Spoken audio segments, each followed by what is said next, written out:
Isang mapagpalang araw po sa inyo mga idol. Ito po muli ang inyong lingkod, Kuya Blair.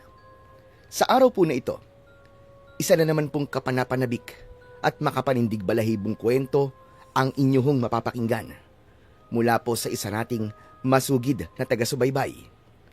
Matuto po tayo at kilatisin ang kanyang nakakakilabot na karanasan. Pakinggan at panoorin niyo po kung paano ko po isabuhay ang bawat karakter na tampok sa kwentong ito. At panoorin niyo rin po ako kung paano ako umarte, umiyak, matakot at matuwa. At kung paano po magkandalumukot ang aking muka sa pagbabago ko po ng mga boses. Ngunit bago po ang lahat mga idol, humihingi po ako ng suporta sa inyo. Ang inyo pong pag-like, comment, pag-share at pag-subscribe ay napakalaking tulong po para sa aking channel. Kaya please, wag po nating kalimutan. Ngayon pa lang po ay nagpapasalamat na po ako sa inyo. Wag na po natin patagalin. Simulan na po natin ang kwento. Dahil sa estado sa buhay, ay iniisip ng iba na walang pakinabang ang taong nabubuhay sa pangangalakal ng basura. Dahil tinitignan at inuuri nila ito sa panlabas na anyo at sa kalagayan sa buhay. Subalit ang hindi nila alam, ang isang hamak at itinuturing nakaawa-awa ay siya palang may nakakahigit na katangian. Dahil yun, sa pagtataglay ng kakayahang makatulong sa mas maraming tao at handang ilagay sa panganib ang buhay. Kaya hindi niya ipinagkait ang kanyang kakayahan para sa kaligtasan ng kapwa-tao. Magandang araw po sa inyo, Kuya Blair. Naglakas loob po kong magpadala ng sulat sa inyo sa tulong po ng isang kaibigan upang ibahagi ang aking natatanging kwento. Dahil totoong nakakaaliw ang pakikinig ng mga kwentong inyong ibinabahagi sa inyong YouTube channel. Pagkatapos po ng aking trabaho, ay pinakikinggan ko ito gamit ang lumang cellphone na ibinigay lamang sa akin. Masasabi kong hindi ako pinalad katulad ng iba. Sumugal kasi ako at sobrang nagtiwala sa isang tao na siyang magsasadlak pala sa buhay na meron ako ngayon.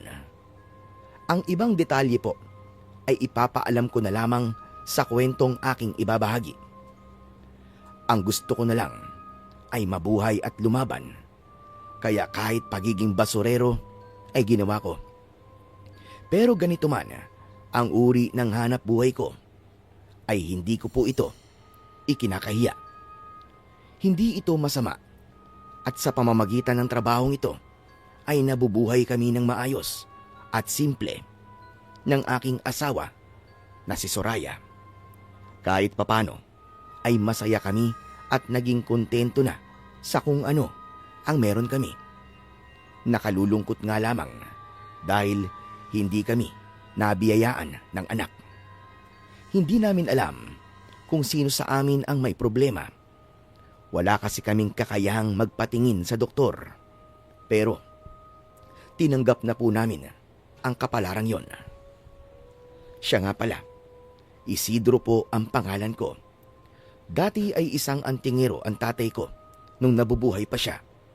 Kaya minana ko yun sa aking ama. Pero tanging ang asawa ko lang ang nakakaalam ng tungkol sa bagay na yon. Hindi ko rin naman kailangang ipaalam pa kung kanino para ipagyabang. Baka kasi iba pa ang maging tingin sa akin ng mga kakilala at kababaryo ko. Kaya pinili na lang naming ng asawa ko na manahimik at isikreto ang kakaiba kong kakayahan. Hindi anting-anting para yumaman ang taglay ko, kundi isang uri yun ng agimat para proteksyonan kaming mag-asawa laban sa panganib at makaramdam ng masasamang enerhiya. Siyempre, upang labanan at harapin ang kampon ng kasamaan. May kanya-kanya po kasing uri at lakas ang mga anting-anting at medalyon Hindi lahat ng lakas at katangian ay naiipon o napupunta sa isang medalyon lang. Subalit magagamit ko pala ang taglay kong anting-anting sa isang kakaibang pangyayari na naganap sa aming baryo. Kung ano ang ibig kong sabihin ay siyang nais kong ibahagi sa inyong lahat. Huwag na po nating patagalin. Umpisahan na po natin ang kwento. Anong ginagawa mo rito sa harap ng gate ng bahay ko, ha? Magnanakaw ka, no? Nako, hindi ho, sir. Anong ginagawa mo rito? Kuwan po, nangangalakal lang po ako, sir. Basurero ka. Naghahanap ka ng kalakal na pwede mong ibenta, ganon? Opo. Baka meron po kayo dyan, sir. Kahit biling ko na lang. O sige, hintayin mo ako dito sa labas ng gate. Papasok lang ako sa loob ng bahay. Huwag ka susunod sa akin, ha? Dito ka lang. Baka babaya kung ano pa pakialaman mo. Naku, hindi ho. Dito lang po ako, sir. Pumasok sa loob ng kanilang bakuran ang lalaking aking nakausap.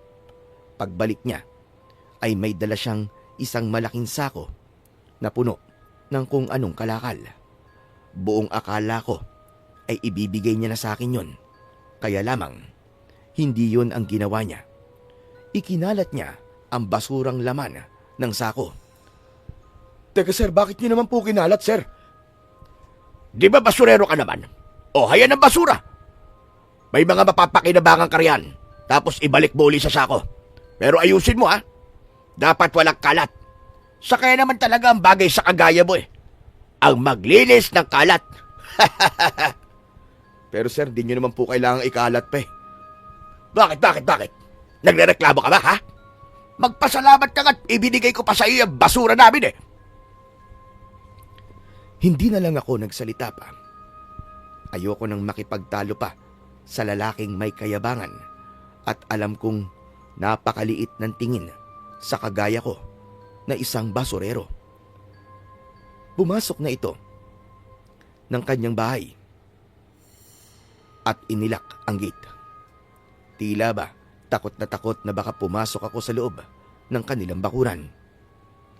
Maigi na lamang kahit papano ay marami naman palang mapapakinabangan ang laman ng sakong ikinalat ng lalaki. May mga bakal, plastik at bote. Kaya kahit papano ay maidadagdag ko sa aking mga iniipong kalakal para ibenta. Gaya ng sinabi sa akin, ay kailangan maging malinis ang harap ng kanilang bahay. Kaya sinunod ko na lamang ang lalaki. Bukod ho sa paghahanap ng mga kalakal, ay nag-aalok din ako sa mga bahay-bahay para itapon ang kanilang basura. Sa maliit na halagang ibabayad sa akin kada sako ng basurang itatapon ko, ay malaking bagay na rin kapag naipon. Pambili rin po yun ng pagkain naming mag-asawa na madalas ay may sakit. Umiikot ako buong araw sa baryo gamit ang aking lumang kariton. Kapag nakarami na ako, ay dadaan na po ako sa junk shop para ibenta ang naipon ko pong kalakal. Kaya hapon na ako nakakauwi sa aming munting kubo. Salamat naman at dumating ka na, Isidro. Kanina pa ako nagugutom. Naku, pasensya ka na, mahal, ha? Kailangan ko makaipon ng maraming kalakal para naman may maiuwi akong pera dito. May dala ka bang pagkain? Oo. May nabili akong pansit sa kakanin. O ito, mainit-init pa ang pansit. Kumain ka na. Ilalagay ko muna tong pansit sa plato para makakain na tayo. Tsak, gutom ka na rin. Oo nga eh. Talagang gutom na rin ako. Pero syempre, ayoko namang kumain na mag-isa, di ba? Dapat kasama ka.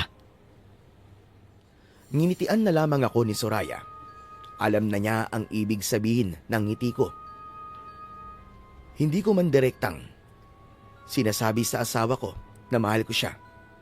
Pero sa pamamagitan ng mga ganong pahiwatig ay alam ko at ramdam niya ang pagmamahal ko. Pero hindi ko pa rin maiwasang hindi maawa at masaktan kapag nakikita ko ang kaawa-awa niyang kalagayan sa poder ko. Pero kahit hirap kami sa buhay, ay alam kong nagtitiis siya dahil mahal niya ako. Ang totoo, may mga nanliligaw dati sa kanya, pero ako ang pinili niya. Ako ang nagwagi sa puso niya. Pinagsaluhan namin ni Soraya ang isang balot ng pansit at 2 tasang kanin na inorder ko sa karinderya. Yun na ang aming magiging hapunan.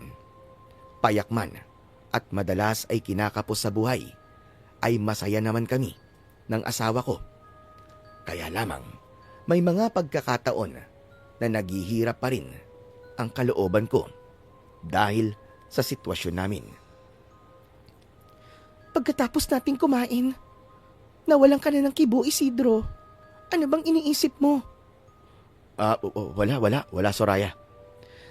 Pwede bang wala? Hindi ka naman ganyan dati. May naisip lang ako eh. Isidro, naaawa ka na naman ba sa akin? Sabi ko sa'yo, tanggap ko na tong buhay natin. Minsan nga ayoko na rin maging mayaman. Dahil problema din kapag masyadong maraming pera. Alam ko naman yun, Soraya. Kaya lamang eh. Bakit kaya ganun, ano? Bakit ganito ang buhay natin? Ang alin ba? May mga taong napakababa pa rin ang tingin sa atin. Porke ba basurero lang ako? Basura na rin ang tingin sa akin. Bakit, Isidro? May umalipusta na naman ba sa'yo? Nilait na naman ang pagiging basurero mo? Hindi na mawawala yun, Soraya. Kaya lang, dumarating din yung pagkakataon na nasasaktan ako. Hindi naman natin pinili ang maging ganito ang buhay natin eh. Sadya lang may kanya-kanyang kapalaran ng tao. Pero kahit ganito tayo, hindi naman tayo masasama. Nabubuhay tayo ng patas.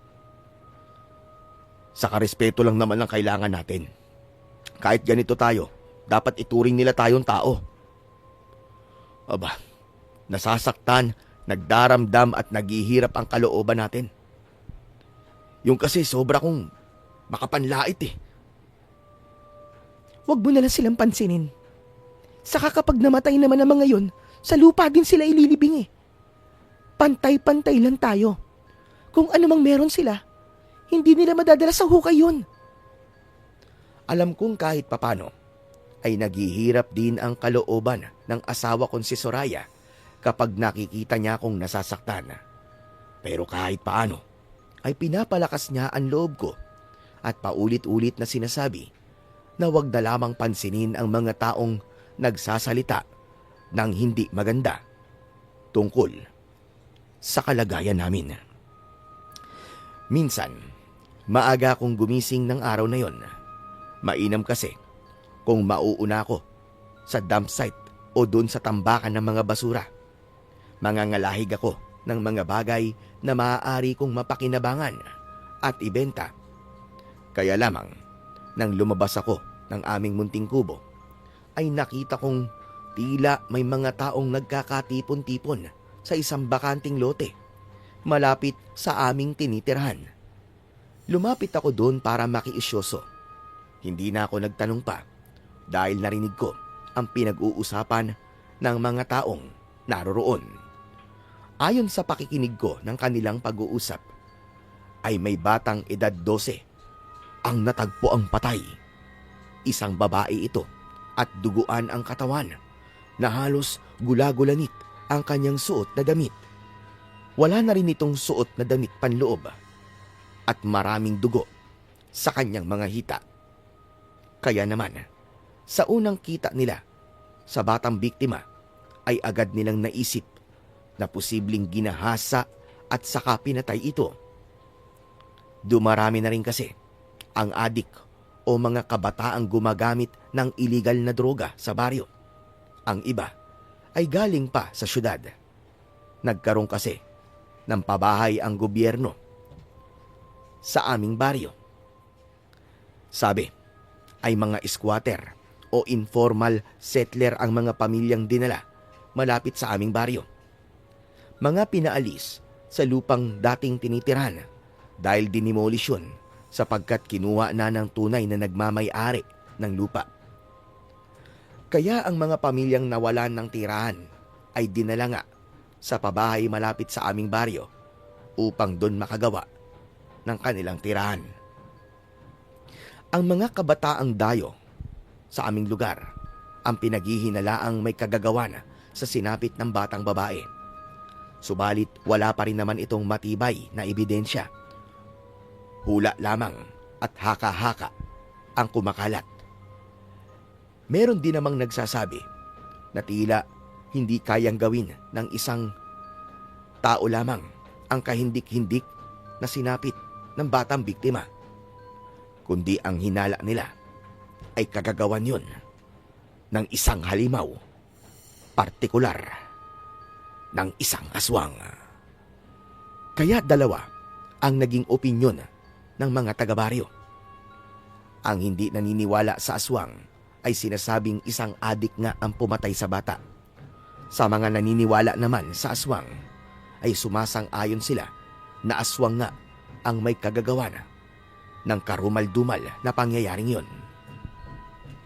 Subalit alinman po sa dalawa ang tunay na dahilan, isa lang ang malinaw at kailangang mangyari.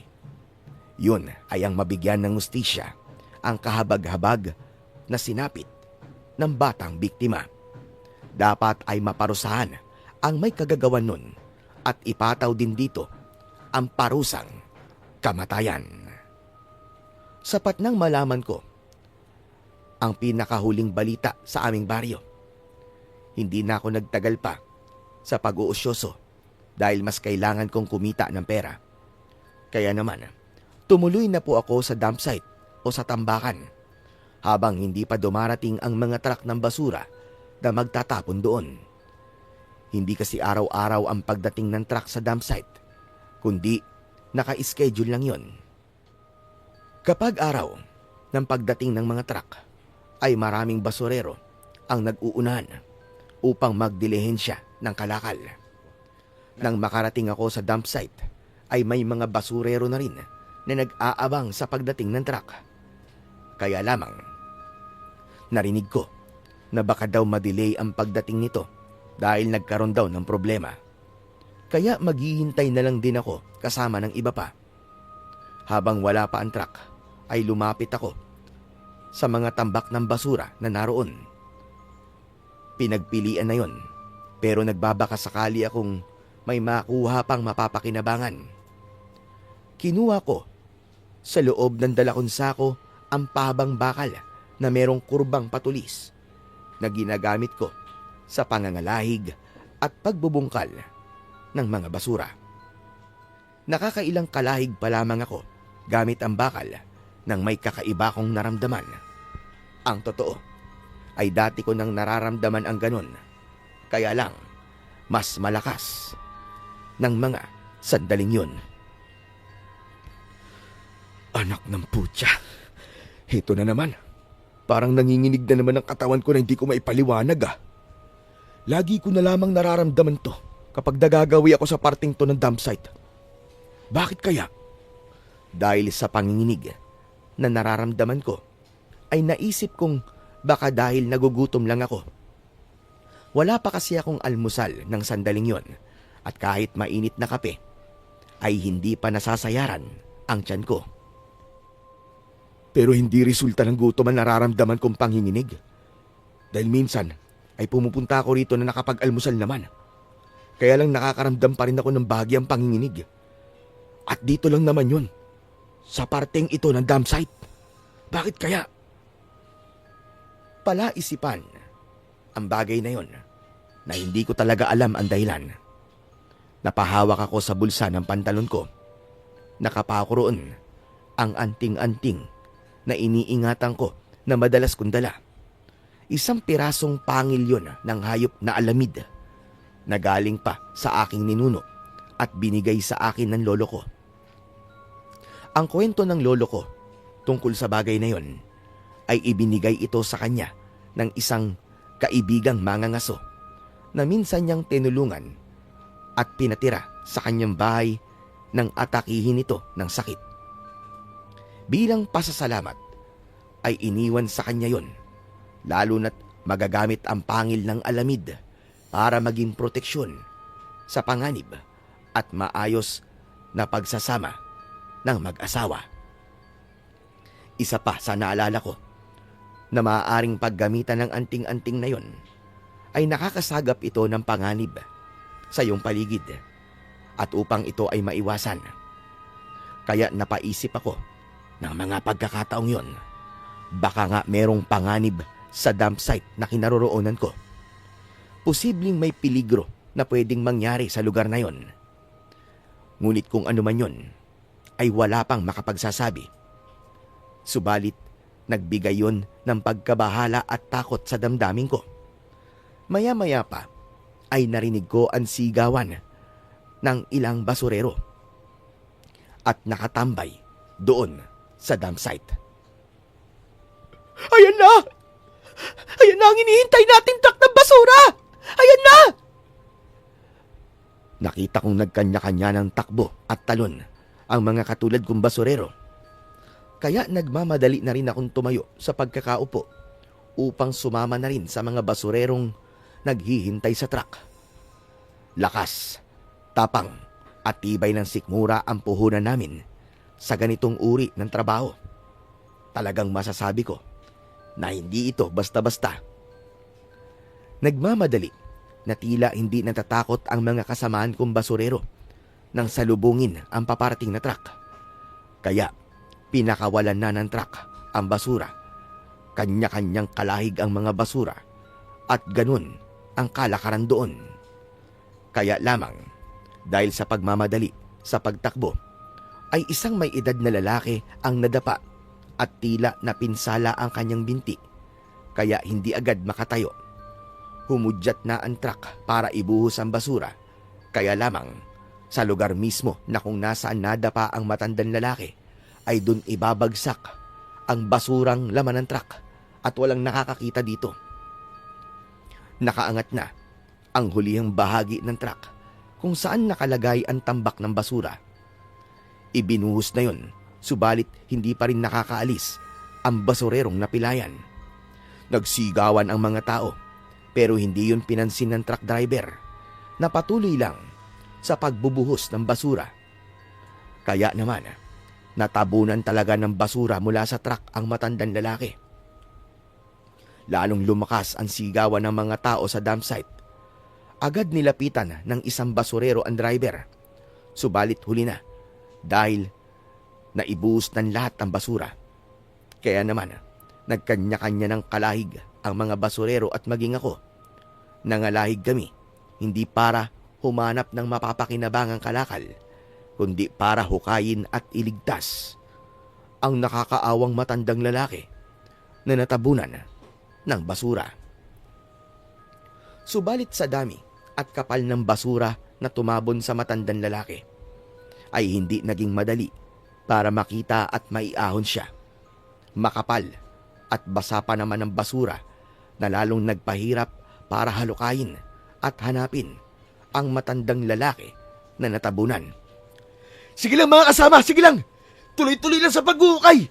Maililigtas natin siya, huwag kayong susuko! Kanya-kanya kami ng pagkalahig sa mga basura na iisa lang ang aming inaasam. Para yon sa kaligtasan ng aming kasama. Kaya lamang, sadyang nahihirapan kami, lalo na't oras ang kalaban namin ng pagkakataong yon. Hanggang umabot na ng kalahating oras, hindi pa rin namin nakikita ang matandang natabunan ng basura. Pagod na rin ang mga kasama kong basurero, kaya nakakadama na kami ng lungkot. Ilan sa mga kasama kong humahalukay ng basura ay tumutulo na talaga ang pawis at luha, hanggang sa tuluyan na rin silang sumuko. Dahil naitawag na sa mga kinauukulan ang nangyari, kaya dumating na ang rescue upang tumulong sa paghuhukay at paghahanap sa nakakaawang matanda. Yun nga lang, matagpuan man ito, tsak na wala na ring buhay dahil mahigit 1 oras na ang nakakalipas Sino ba namang normal na tao ang makakaligtas pa sa sakunang yun? Mahigit 1 oras na nasa ilalim ng mabigat na basura ang matanda. Kaya nawalan na kami ng pag-asa na makikita pang buhay ang kawawang matanda. Gaya ng inaasahan, sa tulong ng mga dumating na rescue ay natagpuan ang matandang lalaki. Yun nga, tama ang hinala namin. Wala na itong buhay. Hindi ko na kaya pang makita ang pangyayaring yun. Totoong napakasakit ho sa pakiramdam. Parang dinudurog ang puso ko sa tanawing yun. Doon ko naisip na sadyang napakaikli ng buhay ng tao. Sa isang iglap ay maaaring mawala ng di inaasahan ang buhay mo. Katulad na lamang ng sinapit ng batang babae na nakitang patay ng kung sino. At ito pa nga, ang matandang lalaki na natabunan ng basura. Hindi na ako nagtagal pa sa dump site. Mabigat ang damdamin ko na umalis sa lugar na yon. Nawalan ako ng interes na magtrabaho ng araw na yon. Sadyang masakit sa dibdib na makita ang kasamaan, lalo na't isang may edad sa ganung pangyayari. Bigla kong naalala ang namatay kong mga mahal sa buhay. Kaya lalo lamang yung nagpalala ng nararamdaman kong kalungkutan. Habang ako ay naglalakad, napaisip ako at napahawak sa aking pantalon. Nakapako ang anting-anting at kasabay nun, naalala ko ang naging panginginig ko kanina sa tambakan. Maaaring yon ang mensahe ng aking panginginig. May kapahamakan o peligro na mangyayari na siyang ang sinapit ng kasamahan naming matandang lalaki. Biglang tumayo ang mga balahibo ko sa katawan. Nakaramdam ako ng takot. Naroon din ang awa sa naging biktima. Kung alam ko lang sana kung anong uri ng trahedya ang pwedeng mangyari, ay nagbigay ako ng babala. Sa pag-uwi ko, ay napansin ni Soraya ang labis kong kalungkutan. Para hindi siya mag-alala, ay sinabi ko sa kanya ang mga nangyari sa dump site. Nakaramdam siya ng kalungkutan at syempre, pagpapasalamat naman dahil ayos ako at hindi nadamay sa nangyari.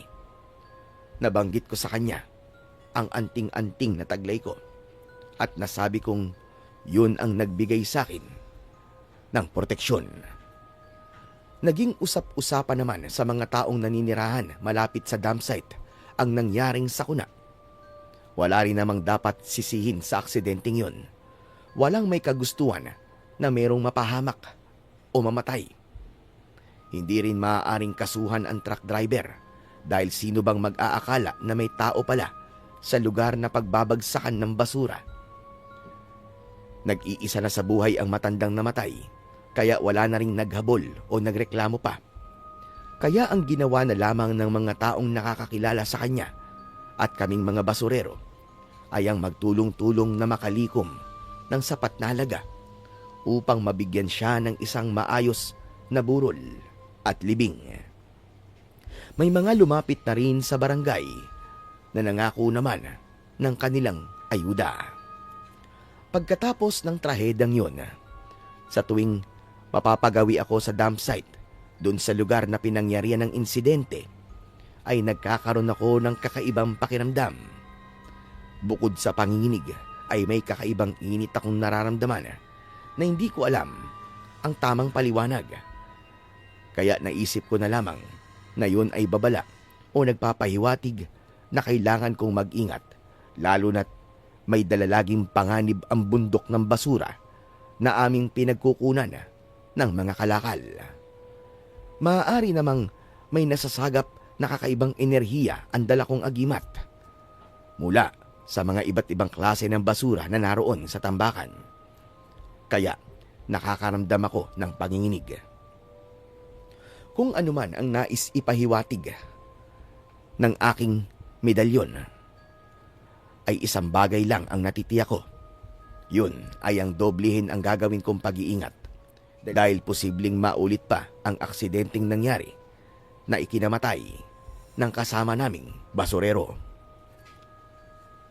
Dahil nga may schedule lamang ang pagdating ng mga truck sa dump site, kaya kailangan kong bumalik sa pagbahay-bahay para magtanong ng mga kalakal na mabibili ko, na siya namang ipapasa ko sa junk shop para maibenta ng mas mataas dahil maayos ang pakiramdam ni Soraya ng araw na yon. Kaya naman, nakiusap siyang sumama sa gagawin kong pangangalakal. Pumayag naman ako para meron din akong makasama. Mahirap din yun, lagi na lang akong nag-iisa habang nag-iikot. Nagdala kami ng tinapay at tubig para maging pagkain kapag nakaramdam kami ng gutom. Sumakay na sa loob ng kariton si Soraya.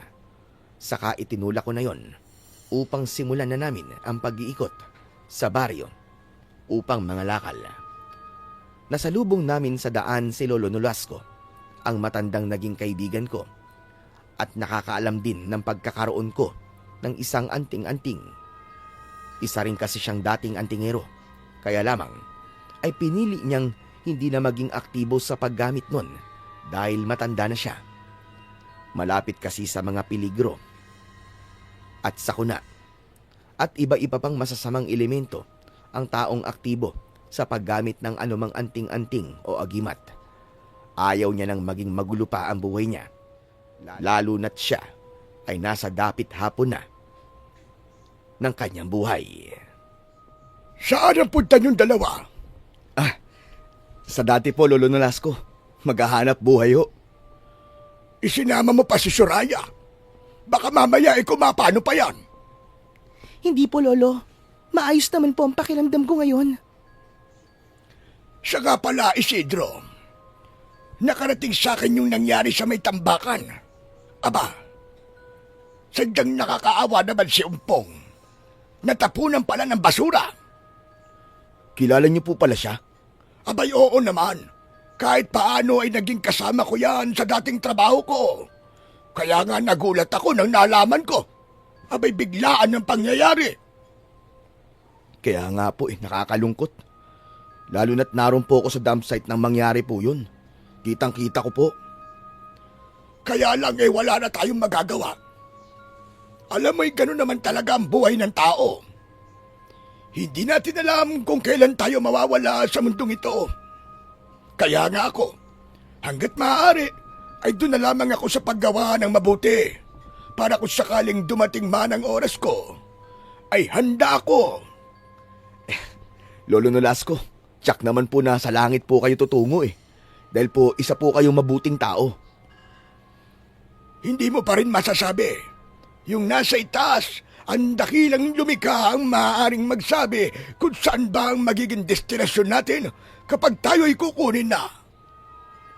Kung sa bagay, tama po kayo. Ay siya nga pala, nalaman ko rin na may batang natagpo ang patay at sabi nila kagagawan daw yon ng aswang. Yun nga ho ang bali-balita, Lolo Nolasco. Alam mo, Isidro, kung ako ang tatanungin mo, abay tama yun. Aswang ang pumatay sa bata. Oo, talagang aswangan ng biktima dun sa batang babae. Oo, dahil nga sa kalagayan ng katawan ng batang natagpuan, hindi yung kayang gawin ng pangkaraniwang tao. Pero Lolo Nolasco, di ba ho alam naman natin na meron pong mga adik dito sa lugar natin? Kahit na pa, isang halimaw na aswang lamang ang maaaring gumawa ng ganong karumal-dumal na pagpatay. Nakakabahala na talaga dito sa baryo natin, Lolo. Kaya nga dapat maging mapagmasid at maingat ang mga tao rito. Lalo na't nagsisimula ng mapasok ng kakaibang nilalang ang lugar natin. Mga nilalang na may taglay na lakas at kapangyarihan ng dilim. Hindi dapat magpatuloy ang paggasik nila ng kasamaan, Lolo. Hindi talaga dapat, Isidro. At alam ko na may maitutulong ka sa bagay na yun. Ho? May maitutulong? Aba, bakit po ako, Lolo Nolasco? Hindi mo sa akin maaaring itago ang katotohanan.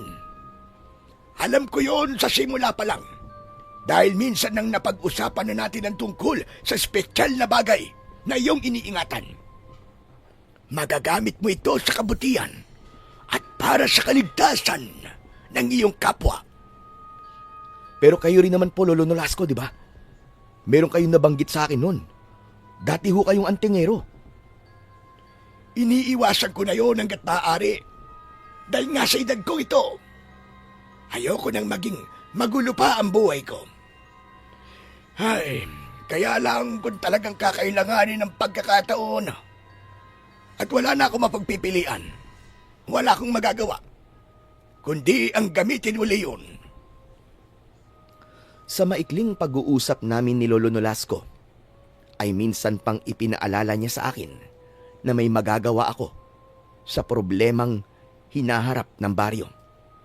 Tila nakasalalay sa akin ngayon na madiskubre kung ano nga bang nilalang ang pumatay sa batang babae. May kinalaman rin kaya yon sa nararamdaman kong kakaiba kapag nagpupunta ako sa tambakan. Bagay na naging palaisipan sa akin. Nagpatuloy naman kami ni Soraya sa pagbahaybay para humanap ng kalakal. Hanggang sa napadaan kami sa isang magarang bahay na bato na dati nakasara. Pero nang sandaling yon ay bukas na ito. Sa palagay ko ay may bagong nakatira. Kaya tumigil muna kami sa tapat nun. Teka mahal ko, bakit tayo tumigil dito? Kilala mo ba ang nandyan? Hindi. Nagtataka lang ako eh. Dahil bigla na lang may nakatira dyan. Abandonado na yan eh. Baka naman nabili na ang bahay at may bago nang nakatira. Pwede. Pwedeng ganun nga. Naiinggit ka ba? Na ang pagbili ng bahay ng ibang tao ay parang bibili lang ng candy? Hindi naman, Soraya. Pero syempre, nakakabilib lang. Ganun naman talaga, di ba? May mga tao na sadyang pinagpapala. Pero meron ding hindi. At naging malas sa buhay. Hay nako, hayang ka na naman eh. Minsan pa'y nabuksan sa isipan ko ang kamalasang nangyari sa buhay ko at nadamay pa dun ang asawa kong si Soraya. Kahit paano, nasasaktan din kasi ako na balikan ang hindi magandang nangyari sa akin. Hindi sana kami naghihirap ngayon. Hindi sana ako basurero kung naging maingat at matalino sana ako sa mga naging desisyon ko sa buhay. Kaya nga may kurot pa rin sa akin ang mga pinagdaanan ko. Noon kasi ay maalwan ang buhay namin ni Soraya. May sariling tindahan ng mga construction supplies. Kapartner sa negosyo ang isang kaibigang pinagkatiwalaan. Kaya lamang, may iba palang motibo ang kanyang pakikipagkaibigan. Sinamantala niya ang kabaitan ko para makuha sa akin ang lahat ng meron ako. Pagkatapos akong maloko ng taong pinagkatiwalaan ko, ay hindi na ako nakabangon pa at nadamay nga sa kamalasan ko si Soraya. Ngunit ganun pa man, ay natanggap namin ang kapalarang yon. Nahirapan na kaming bumangon muli. Pero naisip kong baka yun na ang nakatadhana sa aming mag-asawa. Minsan na kaming pinagkatiwalaan at binigyan ng kasaganaan, pero hindi namin yun nagawang alagaan at ingatan. Masakit, pero wala kaming magagawa, kundi ang tanggapin.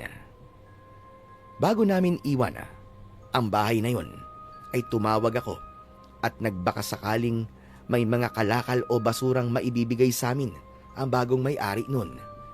Medyo malakas ang pagtawag ko at maya-maya pa ay lumabas ang isang lalaki.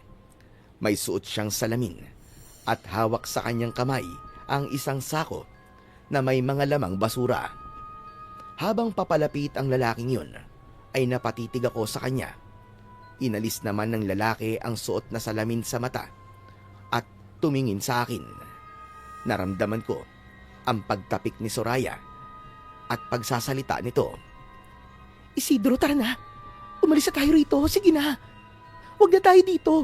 Itulak mo na tong karton. Teka lang, sayang naman yung laman ng sako na dala ng lalaki. Nang ganap nang makalapit sa amin ang lalaking may dalang sako, ay saka ko lang siya nakilala. Kaya pala nagpupumilit si Soraya na umalis na kami sa lugar na yon. Huwag niyo sabihin ayaw niyo tong kalakal na nandito sa sakong dala ko. May mga bakal at bote dito. Sayang. Hindi na, Percival. Tutuloy na kami. Sandali. Ibibigay ko ng alas sa inyo to eh.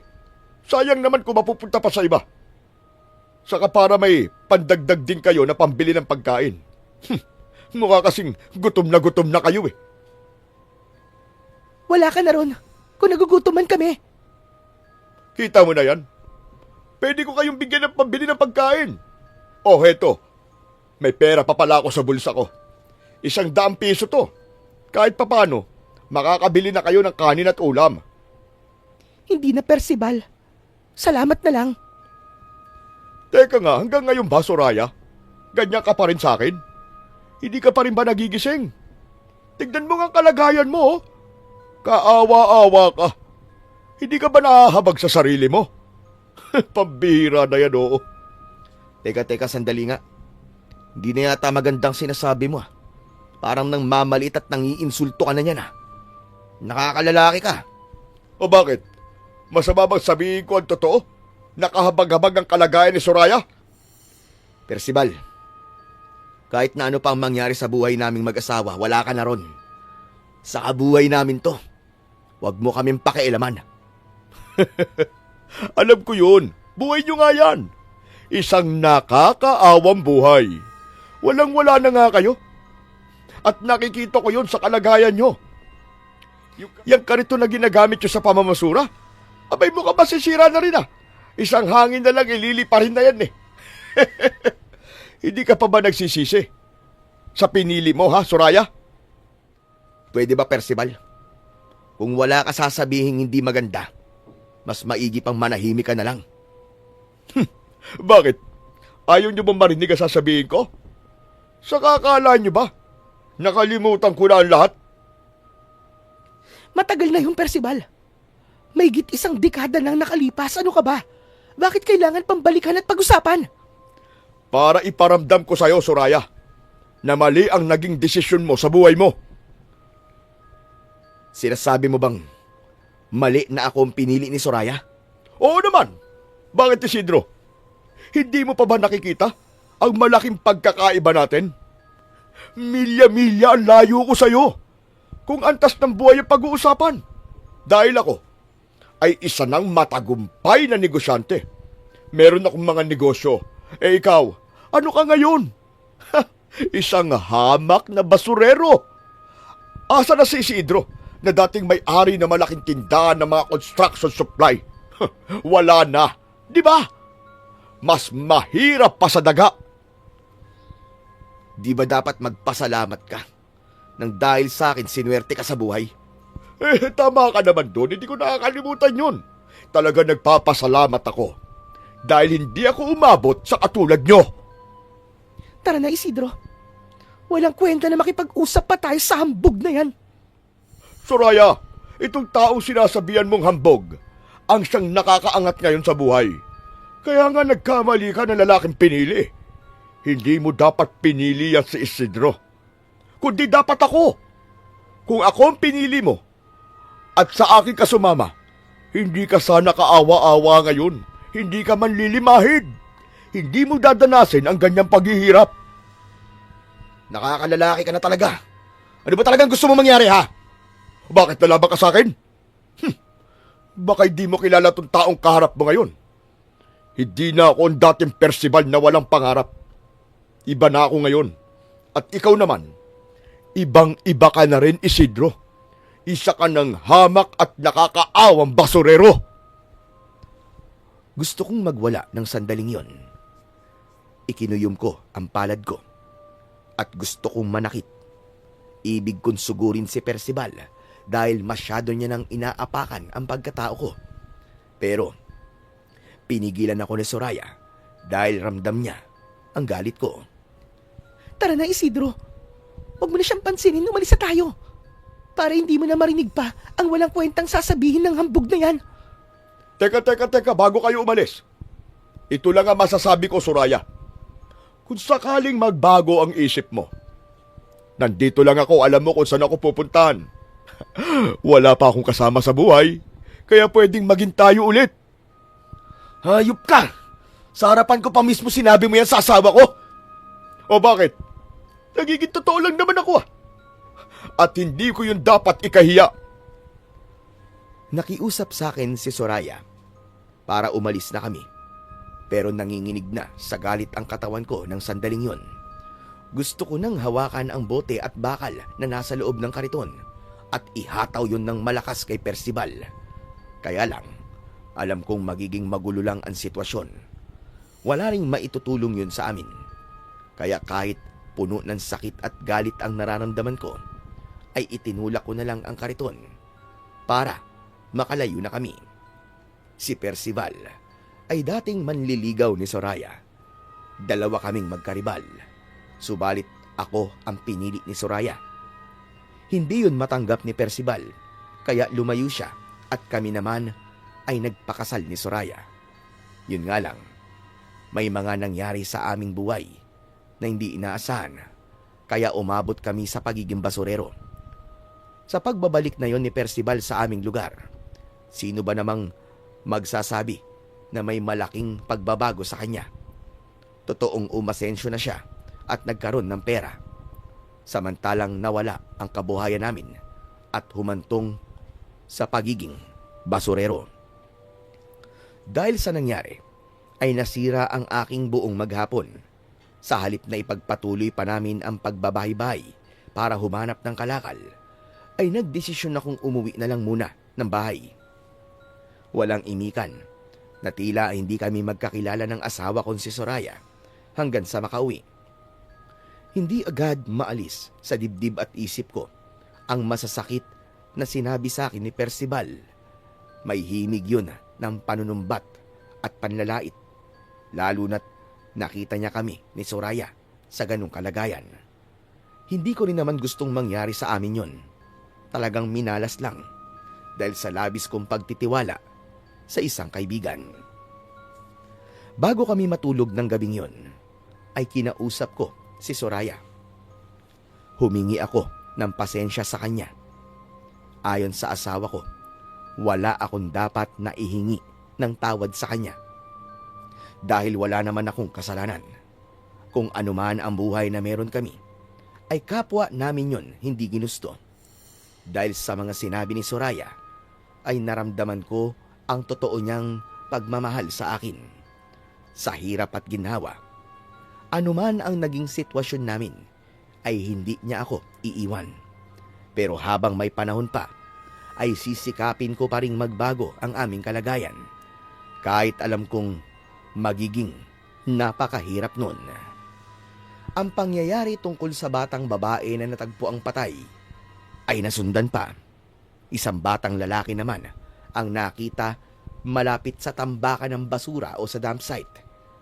Natagpo ang said ang dugo sa katawan at wakwak ang dibdib ng kaawa-awang bata.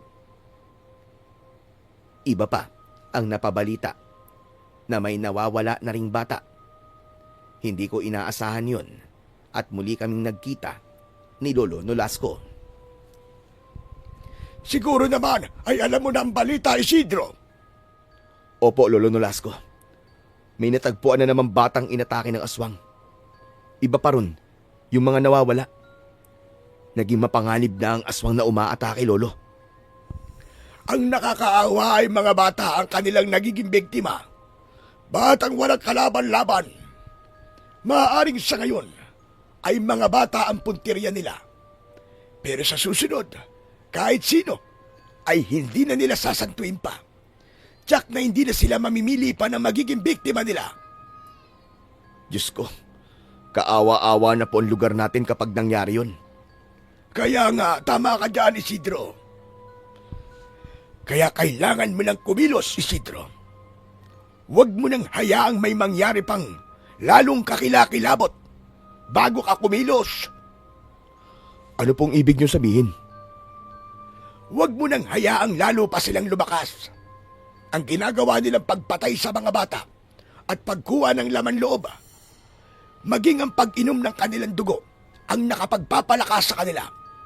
Kung hahayaan mong meron pa silang maging biktima, ay lalo lamang silang magiging mapanganib. Baka hindi na nila mapigilan ang kanilang pagdami. Pero anong uri po kaya ng aswang ang nambibiktima? Isa yan sa dapat mong malaman para maaari din kitang tulungan. Ano ho? Tutulungan niyo ako? Sabi ko naman sa iyo, hindi ba? Kahit nagretiro na ako sa pagiging antingero, ay maaari pa naman akong makatulong kung kinakailangan. Dahil hindi ko maaaring ipagdamot ang aking kakayahan. Kung ito ay para sa kaligtasan ng mga kababaryo natin at bigyan ng katarungan ang mga naging biktima, ay tutulong ako sa abot ng aking makakaya.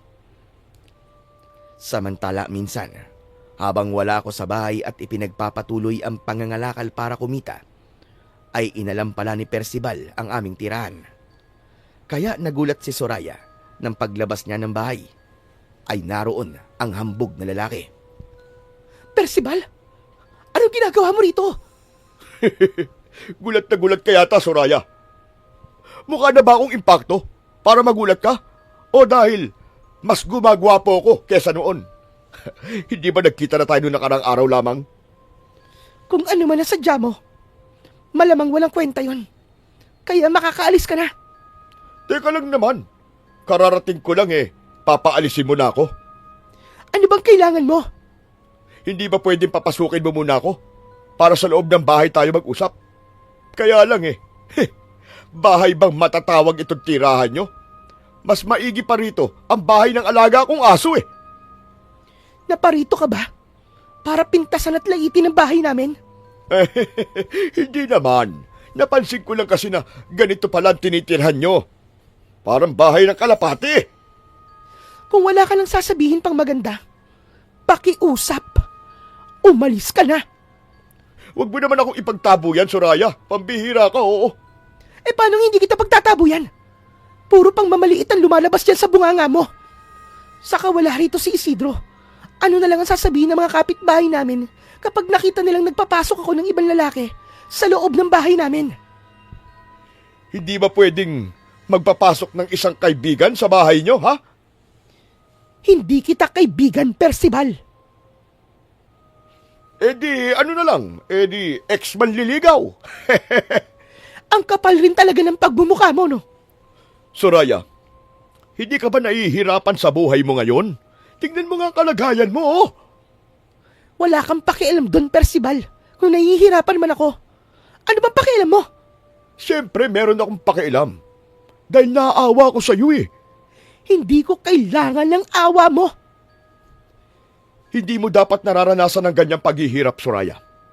Kaya kong baguhin ang buhay mo. Kaya kitang alisin sa pagiging basurero.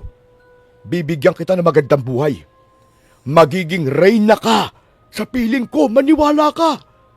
Ano ba yung sinasabi mo? Magiging masarap ang buhay mo sa poder ko kung sasama ka sa akin. At iiwan mo ang walang kwentang si Isidro. Dahil sa ngayon, ako lang ang pag-asa mo para mabago ang nakakaawa mong sitwasyon. Maaari kitang ilayo sa pusaling ito. Pupunta tayo sa lugar na hindi ka na makikita pa ni Isidro. Bubuo tayo ng pamilya. Ikaw at ako at ang mga magiging anak natin. Hindi ko gagawin yon, Percival. Hindi ko iiwan ang asawa ko para lang sa'yo. Kaya tama na ang pangangarap mo ng gising. Hindi ako sasama sa'yo. Hindi ko ipagpapalit ang asawa ko. Huwag mo ko gawing manluloko. Ano bang meron sa basurerong yon at hanggang ngayon hindi mo siya kayang iwan? Kung ano ang sinabi ko sa'yo nun, yung pa rin ang magiging sagot ko. Dahil mahal ko siya. Bakit? Hindi mo ba ako kayang mahalin? Magagawa mo yun, Soraya. Magagawa mo. Lalo na kapag natikman mo na ang marangyang buhay sa piling ko. Pwede ba umalis ka na? At wag ka nang babalik dito. Pag-isipan mo mga sinabi ko, Soraya. Pag-isipan mo. Alam mo namang mahal pa rin kita hanggang ngayon. Ano ba? Huwag mo ngang hawakan ang buhok ko. Huwag kang bastos. Saka hindi ko na kailangang isipin pa. Dahil buo na ang desisyon ko. Kaya huwag ka nang managinip ng gising.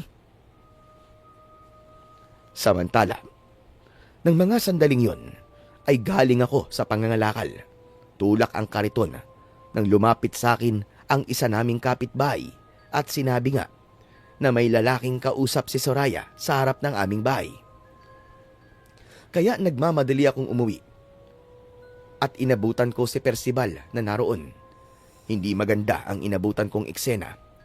Pinipuwersa at pilit na hinahawakan ni Percival ang kamay ni Soraya at pilit na hinahaplos ang buhok ng asawa ko. Agad na nag-init ang pakiramdam ko. Kumulo ang dugo ko sa galit. Isang kapirasong kahoy na nasa loob ng tulak kong kariton ang nahagilap ko. Nagmamadali akong lumapit kina Soraya at hinataw ko yun kay Percival. Pero hindi siya tinamaan sa ulo, kundi nasalag niya ito. Kaya tumama lamang sa kanyang braso. Hayop ka! Papatayin mo ba ako? Kung hindi ka pa aalis dito, baka nga mapatay kita, hayop ka. Pagbabayaran mo ang ginawa mong ito. Talagang nagbanta ka pa, ha? Ikaw tong basta na nagpunta dito sa bahay namin para bastusin ang asawa ko. Kinakausap ko lang siya, ano ba masama doon? Hindi ako bulag. Kitang-kita ko ang pamimwersa mo sa kanya. Pilit mong hinahawakan ang kamay niya at maging ang buhok niya. Yun lang naman ano ba masama ron? Kahit na. Sa katyak na may iba ka pang pinaplano, Percival. Kilala kong likaw ng bituka mo, hayop ka. Siguro noon, oo. Kilala mo ko, Isidro. Pero wala na. Marami na nagbago eh. Kaya alam kong hindi mo na ako ganap na kilala ngayon. Kaya ito ang tatandaan mo, Isidro. Pagbabayaran mo tong ginawa mo sa akin. Sinaktan mo ko. Kaya babalikan kita. E di bumalik ka. Maghihintay ako. At paghahandaan ko ang pagbabalik mo. Tumalikod na si Percival. Nagngingit-ngit sa galit habang hawak ang brasong nasaktan. Lumapit naman ako kay Soraya dahil labis akong nag-alala para sa kanya. Soraya, mahal ko. Ayos ka lang ba? May masakit ba sa'yo? Sinaktan ka ba niya? Hindi naman, Isidro. Ayos lang ako. Pero salamat. At dumating ka kagad. Kaya pala hindi ako mapalagay kanina pa. Dahil may nangyayari dito sa bahay natin. Napakayabang talaga ng Percival na yun. Kung ano-ano ba namang sinabi niya. Ibinilik na naman ba niya ang nakalipas na? Ano pa nga ba? Di pa rin niya talaga nakalimutan. At hindi matanggap na ako ang pinili mo. Gusto nga niya sumama daw ako sa kanya. Ang kapal na mukha. Sinabi niya yun? Si Raulo talaga ang hayop na yun. Sobra na sa kakapalan. Barubal ng ugali. Akala naman niya ay masisilaw niya ako sa ipinagyayabang niyang kayamanan. Saglit akong natahimik. Pero nakaramdam ng lungkot at pagkabahala. Subalit buo ang tiwala ko sa aking asawa. Matagal ko nang napatunayan yon. Kaya lamang bilang tao ay hindi maaalis sa atin na kahit paano ay masaktan at mag-alala. Samantala, alam kong masamang masama ang loob ni Percival nang umalis ng bahay. Subalit lingid sa akin ay may mga bagay pala siyang napagtagumpayan ng pagkakataong yun at wala kaming kaalam-alam. Namamaga ang braso mo, Apo. Ayos lang to, Lola Dalmacia. Ano mag-ayos lang ang sinasabi mo? Hindi pwede sa akin na ayos ang ganyan. Sino ang may gawa niyan? Baliwala to, Lola Dalmacia. Baliwala to. Ayaw mo ba talagang sabihin sa akin kung sino ang may kagagawa niyan sa braso mo? Lola, makakaganti rin ako sa kanya. Abay dapat lang. Dahil ayokong nakikita kang naaarkabyado. Pero may gusto pala akong ipagawa sa inyo, Lola. Ano yan, Apo? Sabihin mo lang sa Lola. At gagawin ko kagad. Alam mo na bang malakas ka sa akin. At kahit ano pa yon, hindi kita maaaring tanggihan. Sandali nga. May kinalaman ba yan sa aking pagiging mambabarang? Oo, Lola. Kaya Lola Dalmacia, heto po ang hibla ng buhok ni Soraya. Alam kong magagamit mo ito. May iba palang dahilan. Ang biglang pagpunta sa bahay namin ni Percival, kung ano man yun, ay hindi pa malinaw sa akin. Subalit ramdam kong magdadala ng mas malaking problema. Samantala, hindi ko maaaring baliwalain ang mga nasabi sa akin ni Lolo Nolasco tungkol sa krimeng nangyayari sa aming lugar na mga bata ang siyang nagiging biktima. Kaya ng gabing yon ay hinintay kong matulog muna si Soraya. Hindi ko na muna ipinaalam sa kanya ang gagawin ko ng gabing yon. Kaya nang matiyak kong mahimbing nang natutulog ang asawa ko, ay bumangon ako at lumabas ng bahay. Dala ko noon ang anting-anting dahil yon ang magiging proteksyon ko.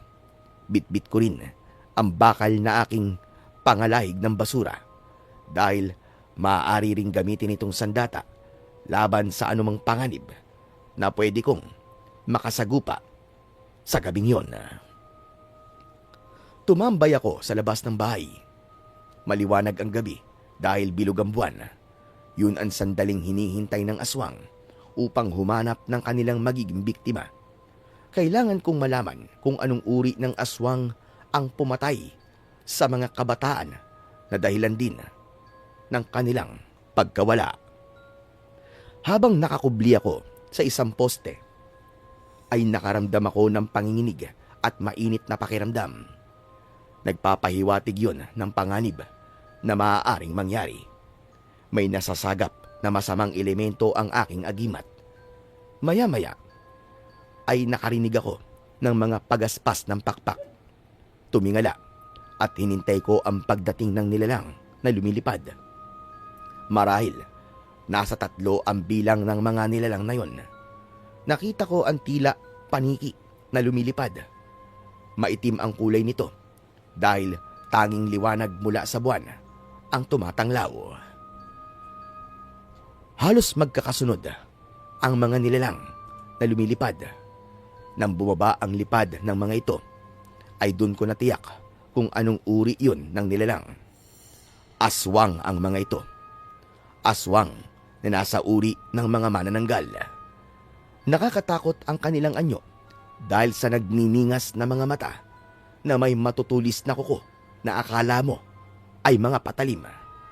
Ang buhok ay sobrang gulo at naninigas na tila alambre. Putol ang kanilang katawan. Paikot-ikot sila sa lugar na malapit sa kinaroroonan ko. May hinahanap sila. Malamang ay taong kanilang bibiktimain. Nagkanya-kanya na ng lipad ang 3 manananggal. Kailangan nilang maghiwa-hiwalay upang humanap ng kanilang magiging pagkain ng gabing yon.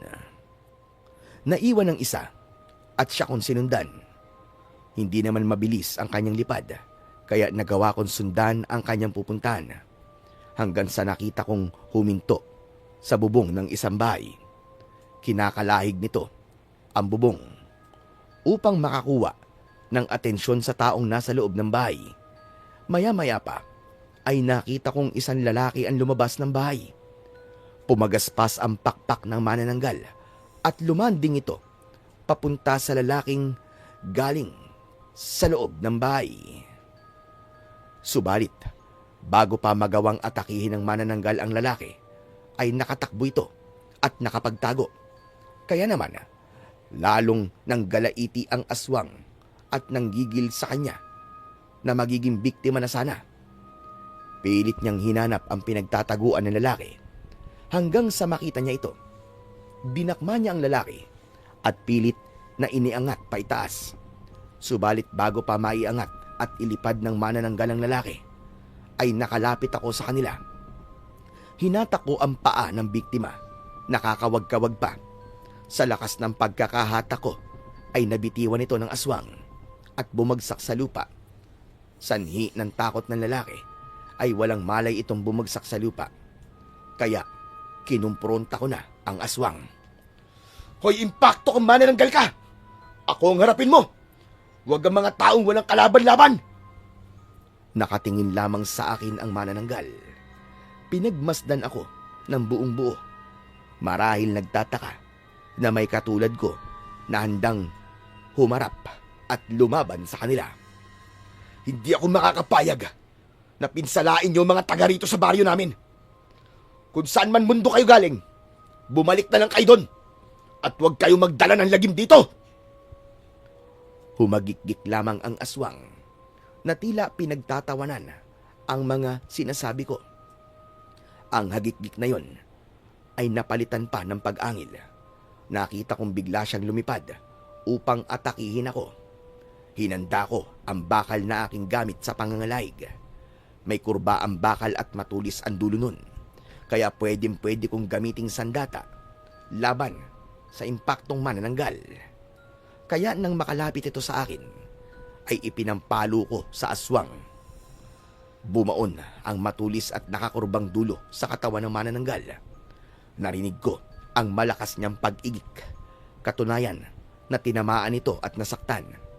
Hinila ko ang bakal at kasama nung nahila din ang aswang dahil bumaon sa katawan niya ang tulis na pakurbada. Bumagsak ang aswang sa lupa. Iahataw ko pa sana sa kanya ang bakal na pangalaig nang dumating ang isa pang manananggal. Buong akala ko ay aatakihin din ako. Subalit hindi ganun ang nangyari, kundi ang pinuntahan nito ay ang kanyang kasamang aswang. Hinatak ang isang kamay nito at inilipad pa itaas para makalayo sila. Natakot sa akin.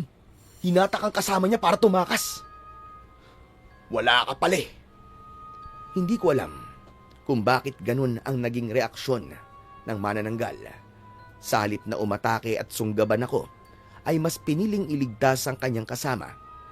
Kaya naisip ko na baka naramdaman din ng masamang nilalang ang pagtataglay ko ng anting-anting. Maaaring may hindi magandang epekto yon sa kanila. Pero dahil sa pangyayaring yon, ay alam kong hindi pa doon nagtatapos ang aming paghaharap.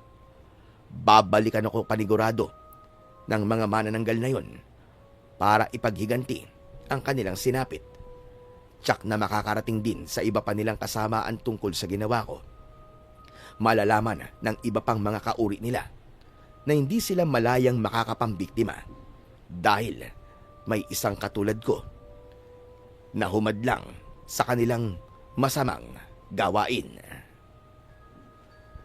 Dahil hindi naman ganong kabilis na makalipad ang aswang, lalo na't tangay nito ang isang kasama, kaya sinundan ko sila. Hindi rin ito gaanong makalipad ng mataas, bagamat nahihirapan akong sundan ng mga ito dahil may kadiliman, ay nagtiyaga ako para alamin kung saan sila patungo. Nagtaka ko nang mapansin kong pamilyar ang lugar na kanilang pupuntahan. Kaya hindi na ako nahirapang sundan sila dahil alam ko ang lugar na yon. Pero laking pagtataka ko dahil sa dump site ang kanilang direksyon. Nagpatuloy lang ako sa pagsunod dahil hindi ko na tinignan ang aking dinadaanan. Kaya hindi ko napansin ang kahoy na nakabaon sa lupa na ang kalahati ay nakalitaw. Sumabit doon ang aking paa kaya nadapa ako. Dahil sa pagkakadapa ko, ay nawala ang atensyon ko sa lumilipad na manananggal na sinusundan ko. Sumakit ang katawan ko sa pagkakadapa. Hirap man ay agad akong bumangon upang sundan ang aswang na manananggal. Kaya lamang sa hindi inaasahang pangyayari, hindi ko na ito makita pa. Hindi ko tuloy alam kung saan nagsuot ang mga ito. Pero kung sa dump site ang kanilang pinuntahan, malamang sa lugar din yun sila nagtatago. Kaya lang kung saan doon ay siyang hindi ako sigurado. Bigo akong malaman kung saan ba galing at naglulungga ang mga manananggal. Kaya bumalik na lang ako sa bahay. Gising si Soraya nang ako'y dumating at tila naghihintay sa akin. Saan ka galing, Isidro? Bakit lumabas ka ng bahay na ganitong oras? Dyan lang. Anong dyan lang? Ba't di mo sagutin na maayos ang tanong ko? Bakit dyan lang ang sagot mo sa akin? Ano ba talaga? Kasi nga dyan lang naman talaga ako nagpunta eh. Nagpahangin lang ako. Maalinsangan kasi ngayon. Baka kung ano na ang ginagawa mo, Isidro, ha? May kinatagpo ka ba? Nagulat ako sa tanong na yon ng asawa ko. May himig pagsiselos ang tanong na yon. Hindi ko inaasahan na pagdududahan niya ako. Ano? Ano bang may kinakatagpo na sinasabi mo? Wala no. Saka sa itsura kong to, may magkakagusto pa ba sa akin? Pambihira ka naman asawa ko, oo. Umayos ka. Baka niloloko mo ako, ha? Sige lang. Malaman ko lang na may ginagawa kang kalokohan. Hindi ako magdadalawang isip na... Oh, ba't di may tinuloy yung sasabihin mo? Sige nga. Anong hindi magdadalawang isip? Na ano? Naiiwan mo ako? Nasasama ka kay Percival, ganun ba? Sagutin mo, Soraya. Wala akong sinasabing ganyan. Ikaw lang ang nag-iisip ng ganyan. Yun nga kasi ang gusto mong palabasin eh. Akala ko ba okay tayo, Soraya? Ano to? Oo. At kung meron mang magiging dahilan para hindi tayo maging okay, ay ikaw yun at hindi ako. Dahil may tinatago ka sa akin. May nililihim ka. Wala akong nililihim sa'yo. Ano ka ba? Anong wala? Ay hindi mo nga masabi sa akin kung saan ka galing ng ganitong oras. Ayoko lang mag-alala ka. Ay, sige. Sasabihin ko na sa'yo. Sinubukan kong magbantay para makita ko yung aswang na gumagala. At hindi ako nabigo, Soraya. Nakita kong aswang. Isang manananggal. Hindi lang isa kundi 3. Nagkaengkwentro nga kami. Kaya lang hindi ko napatay at nakatakas pa. Itataya mo sa panganib ang buhay mo. Basta ka nalang harap sa mga halimaw na yun na nag-iisa. Ano bang akala mo sa buhay mo, Syam? Hindi ka naman pusa. Hindi ka nag-iisip, Isidro. Soraya, meron akong anting-anting na proteksyon. Hindi sa lahat ng sakuna ay kaya kang protekta ng sinasabi mong anting-anting. Paano? Kung masigit ang kapangyarihan ng manananggal na yon kesa sa'yo, paano ka na? Paano ko? Hindi ka kasi dapat nag-iisip ng ganun, Soraya. Isidro, kahit may anting-anting ka pa, hindi ka pa rin immortal. Kaya nag-aalala ko sa kapakanan mo. Huwag ka mag-alala, mahal ko. Walang masamang mangyayari sa akin. Tinitiyak ko yun sa'yo. Naintindihan ko ang dahilan ng pag-aalala ng asawa ko. Kaya tumahimik na lang din ako. Ayoko nang lumaki pa ang aming pinagtatalunan at mauwi sa kung saan. Yun ang iniiwasan ko sa lahat, na magkaroon kami ng malalang pagtatalo. Isa pa, normal lang naman na makaramdam ng selos si Soraya. Dahil sabi nga, ang selos ay pagpapakita ng pagmamahal.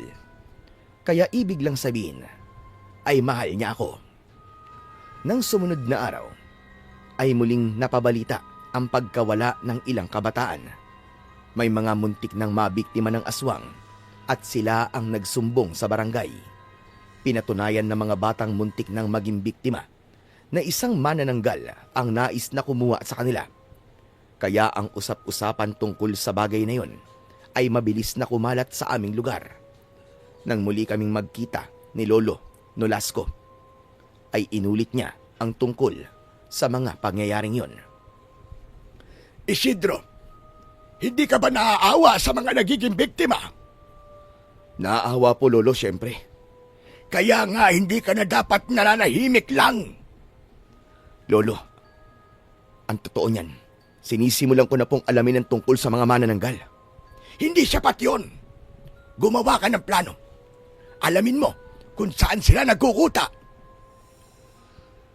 Ang iniisip ko, Lolo, baka sa tambakan eh. Doon ko huling nakita ang manananggal na sinundan ko nung nakaraang gabi. Gawin mo kung ano nararapat, Isidro. Hindi ka dapat magpapakampante dahil sa mga susunod na araw ay baka mas malala pa ang kanilang gawin. Habang nag-uusap kami ni Lolo Nolasco, ay napansin ko sa hindi kalayuan ang isang babaeng nakatingin sa amin. Alam kong napansin din yon ng matandang lalaking kausap ko. Kakaiba ang tingin sa akin ng matandang babae. Pero nang mapansin namin ni Lolo Nolasco ang pagkakatitig ng babae sa aming dalawa, ay iniwas niya ang kanyang tingin at saka umalis na ito. Lo, kilala niyo po ba siya? Siya si Dalmasya.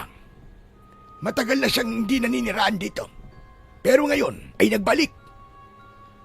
Dalmasya? Teka, parang pamilyar sa akin ang pangalan niya. Lola siya ni Percival. Siguro naman kilala mo siya. Oo naman po. Kilalang kilala kong walang yang lalaking yun. Mukhang may galit ka sa kanya. Dahil may ginawa siyang kalokohan kailan lang. Hindi ko alam kung bakit nagbalik pa rito ang matandang si Dalmasya. Nang matapos ang pag-uusap namin ni Lolo Nolasco, ay ipinagpatuloy ko ang trabaho ko bilang basurero. Kaya nagbahay-bahay ako habang tulak ang kariton. Hindi ko naman maiiwasan ang mapadaan sa harap ng bahay ni na Percival. Nang mapadaan ako ron, ay naroon na sa harap ng bahay si Aling Dalmasya na kanina lang ay nakita namin ni Lolo Nolasco. Nakita niyang nakatingin ako sa kanya. Ngumiti siya sa akin, subalit kakaiba ang ngiting yon. Hindi yun ngiti na tila natutuwa o nasisiyahan, kundi mas tamang sabihin, nangisi iyon, na tila may ibang nais sabihin at ipahiwatig. Habang nakasulyap ako sa kanya, ay nakita kong lumabas ng bahay si Percival. Nag-usap ang maglola, subalit tuloy-tuloy na ako sa pagtutulak ng aking kariton. Ayokong makita pa ang lalaking nang babastos sa asawa ko. Habang ako'y papalayo, alam kong tungkol sa akin ang kanilang pinag-uusapan. Kung ganon, ay siya pala ang lalaking tinutukoy mo, Apo. Opo, Lola Dalmasya, siya nga po. Ang lalaking nalakit sa'yo. Ayan nga. Hanggang ngayon, ay may benda pa ang baraso mo, hindi pa? Hindi ko nga po alam kung bakit hindi agad ito gumagaling. Isa lang ang ibig sabihin, Percival. May iniingatang galing ang lalaking yan. Ano pong ibig niyo sabihin, Lola? May kung anong itinatago siya. Isang bagay na ginagamit niya para labis mong indahin ang anumang pinsala sa katawan mo. Katulad po nung nangyari sa braso ko, ganun ba? Tama ka. Pero wala kang dapat ipag-alala. May solusyon na ako dyan. Pasasaan pat mawawala rin ang sakit ng braso mo. Pero Lola, yun ang pag-usapan natin. Kailangang mangyari yun. Dahil hindi na ako makapaghihintay pa. Huwag kang mag-alala. Nakahanda na yan. Magagamit ko na ang himla ng buhok na ibinigay mo. Kaya sa susunod na araw, ay magyayari na ang pinakahihintay mo. Nasasabik na ako, Lola Dalmasya. Nasasabik na ako. Kaya makakaganti ka na rin sa kanya. Matutupad pa ang iyong inaasam. Kakaunti ang nabili kong kalakal at napulot ng araw na yon. Kaya kakakarampot lang din ang naibenta ko sa junk shop. Pero kahit paano, ay may naiuwi akong pambili ng pagkain namin ng asawa ko na si Soraya. Dumaan muna ako sa karinderya para bumili ng pansit at kanin na magiging hapunan ulit namin. Nang makarating ako sa bahay, ay tahimik lamang si Soraya na nakaupo sa upuang kahoy. Nakakapanibago dahil hindi man lang pinansin ang pagdating ko. Hindi gaya ng dati na ginagawa niya pagdating ko ay sinasalubong niya kagad ako ng halik. Nagbigay din siya sa akin ng tubig dahil alam niyang nauuhaw ako at nakagawian ko ang uminom pagdating ng bahay. Ang bagay na yon ay hindi ginawa ng asawa ko. Kaya nilapitan ko siya at tinanong, "Mahal, okay ka lang ba? May sakit ka ba?" Wala akong sakit. Para kasing matamlay ka . Wala ka sa kondisyon. Nakakapagod na, Isidro. Nakakasawa na ang ganitong buhay. Teka, ano ba nangyayari sa'yo? Ba't nagsasalita ka ng ganyan? Akala ko ba okay lang sa'yo itong buhay natin? Natanggap mo ano man ang sitwasyon natin. Bakit ngayon ganyan ang sinasabi mo? Ano bang problema? Malaki! Malaking malaki, Isidro! Teka, Soraya, naguguluhan ako sa'yo eh. Hindi kita maintindihan eh. Ano ba yun? Pwede ba? Huwag mo na lang muna akong kausapin. Dahil ayoko munang makipag-usap sa'yo. Soraya, paano natin maaayos ang problema kung ayaw mo makipag-usap sa akin? Ano ba kasi yun? Saka na lang. Magpahinga ka na lang muna. Yung pagkaing dala mo, ikaw na lang ang kumain yan. Ano? Hindi mo ako sasaluhan? Para sa ating dalawa to eh. Ayoko kumain. Kaya kumain kang mag-isa mo. Hindi na muna ako nagtanong pa. Ramdam ko na wala rin sa kondisyon makipag-usap si Soraya. Kung magiging mapilit naman ako, ay baka mauwi lang yun sa pagtatalo. Kilala ko ang asawa ko. Mahirap siyang kulitin dahil lalo lamang siyang magagalit. Kaya kahit hindi ako sanay na kumain na mag-isa, kinain ko ang dala kong pagkain. Pero kinalahati ko lang yun. Mahal ko, nagtira ako ng pagkain para sa'yo ha. Para pag nagutom ka may makakain ka. Sinabi na nga wala akong gana eh. Sana inubos mo na lang. Hindi pwedeng hindi ka kakain. Baka mamaya niyan magkasakit ka. Iniwanan ko na lang muna si Soraya at pumasok ako ng kwarto. Sadyang nakapagtataka ang biglang pagbabago ng ugali niya. Isang lumang dyaryo ang nakita ko. Kaya kahit nabasa ko na yon, ay inulit kong basahin habang nagpapababa ng kinain.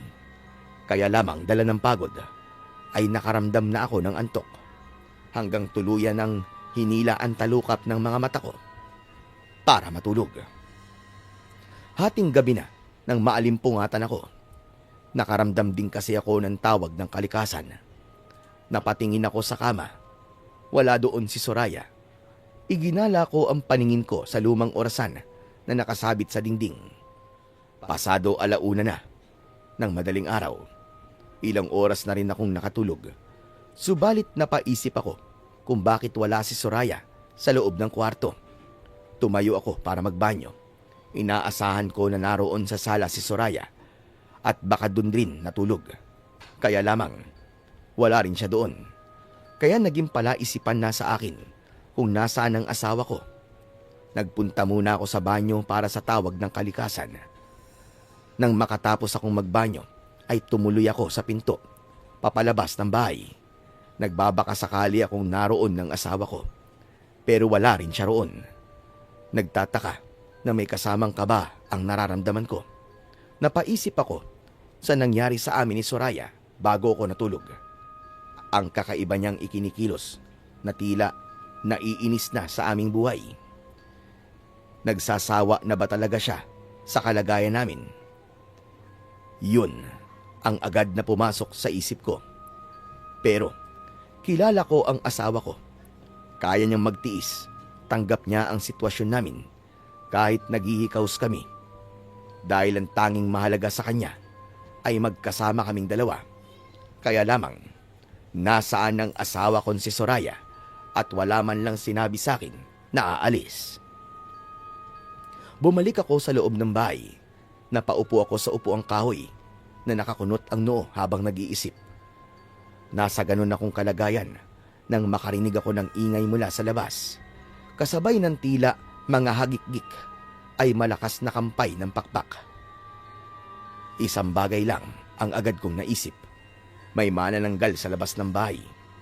Marahil naghahanap sila ng bagong magiging biktima. Kaya agad kong hinagilap ang bakal na pangalahig ng basura. Hindi ako magdadalawang isip na harapin sila.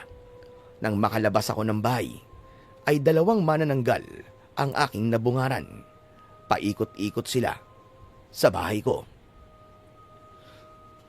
Mga impakto kayo! Anong ginagawa niyo rito? May kailangan ba kayo?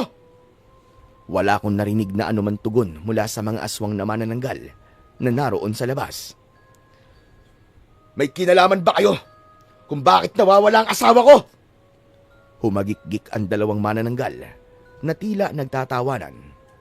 Kaya naisip ko na maaaring may kinalaman nga sila sa asawa kong nawawala.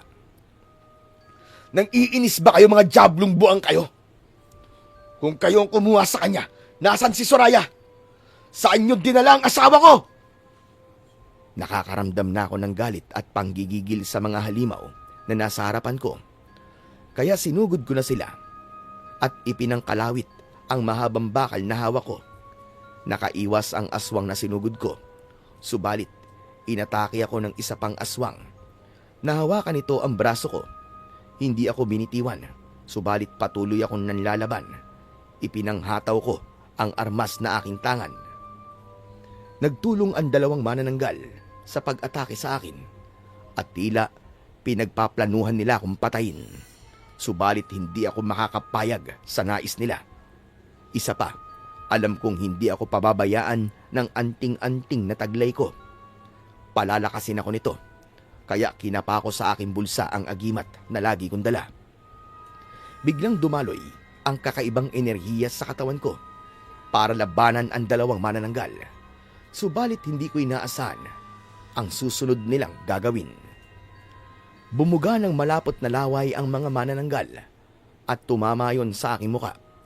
Dahil sa ginawa nilang yon, ay nasira ang aking konsentrasyon at nahirapan akong idilat ang mga mata ko.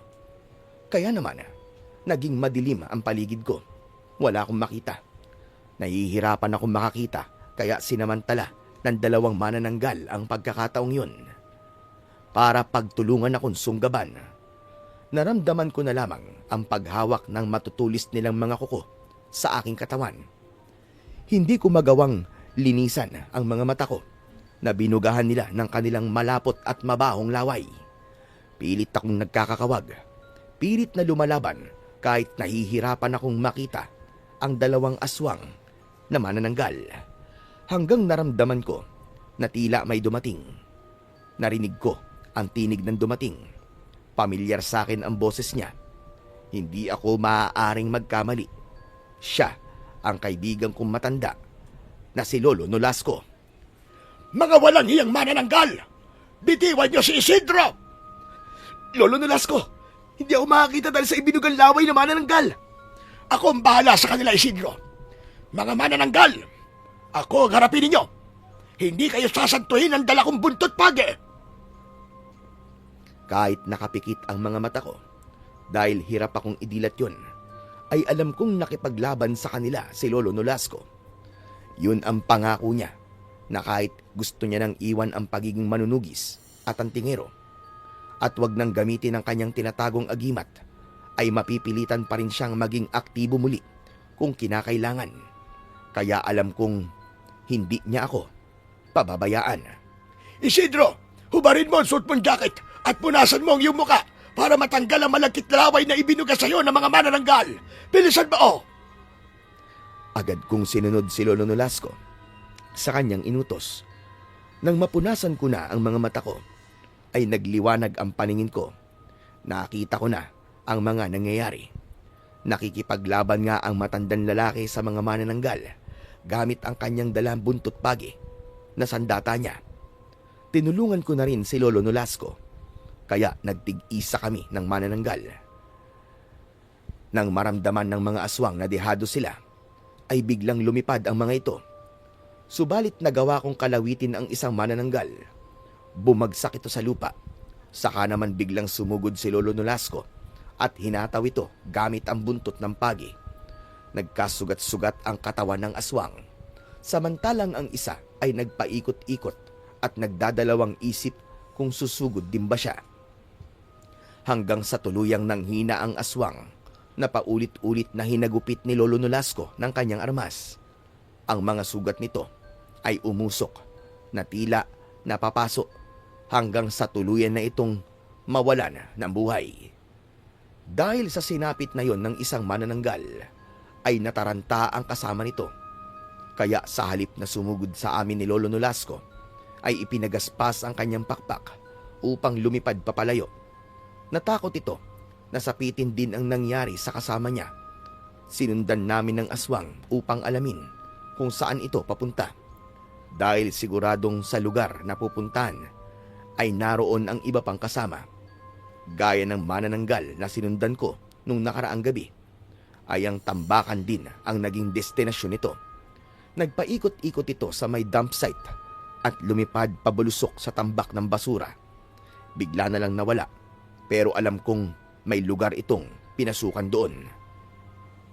Nakita mo ba yun, Isidro?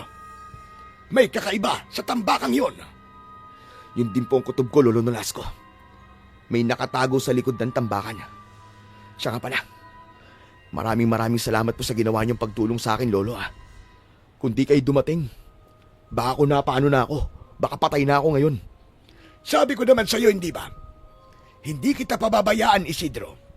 Kung kailangan mo ng tulong ko, ay gagawin ko ang lahat na makakaya ko. Na siyang ipinakita ko naman sa'yo. Saka kailangan talaga kitang makausap. Kaya kahit gabi na, ay nagpunta ako sa bahay mo. Meron kasing mahalagang bagay akong dapat sabihin sa'yo. Ano ho yun, Lolo Nolasco?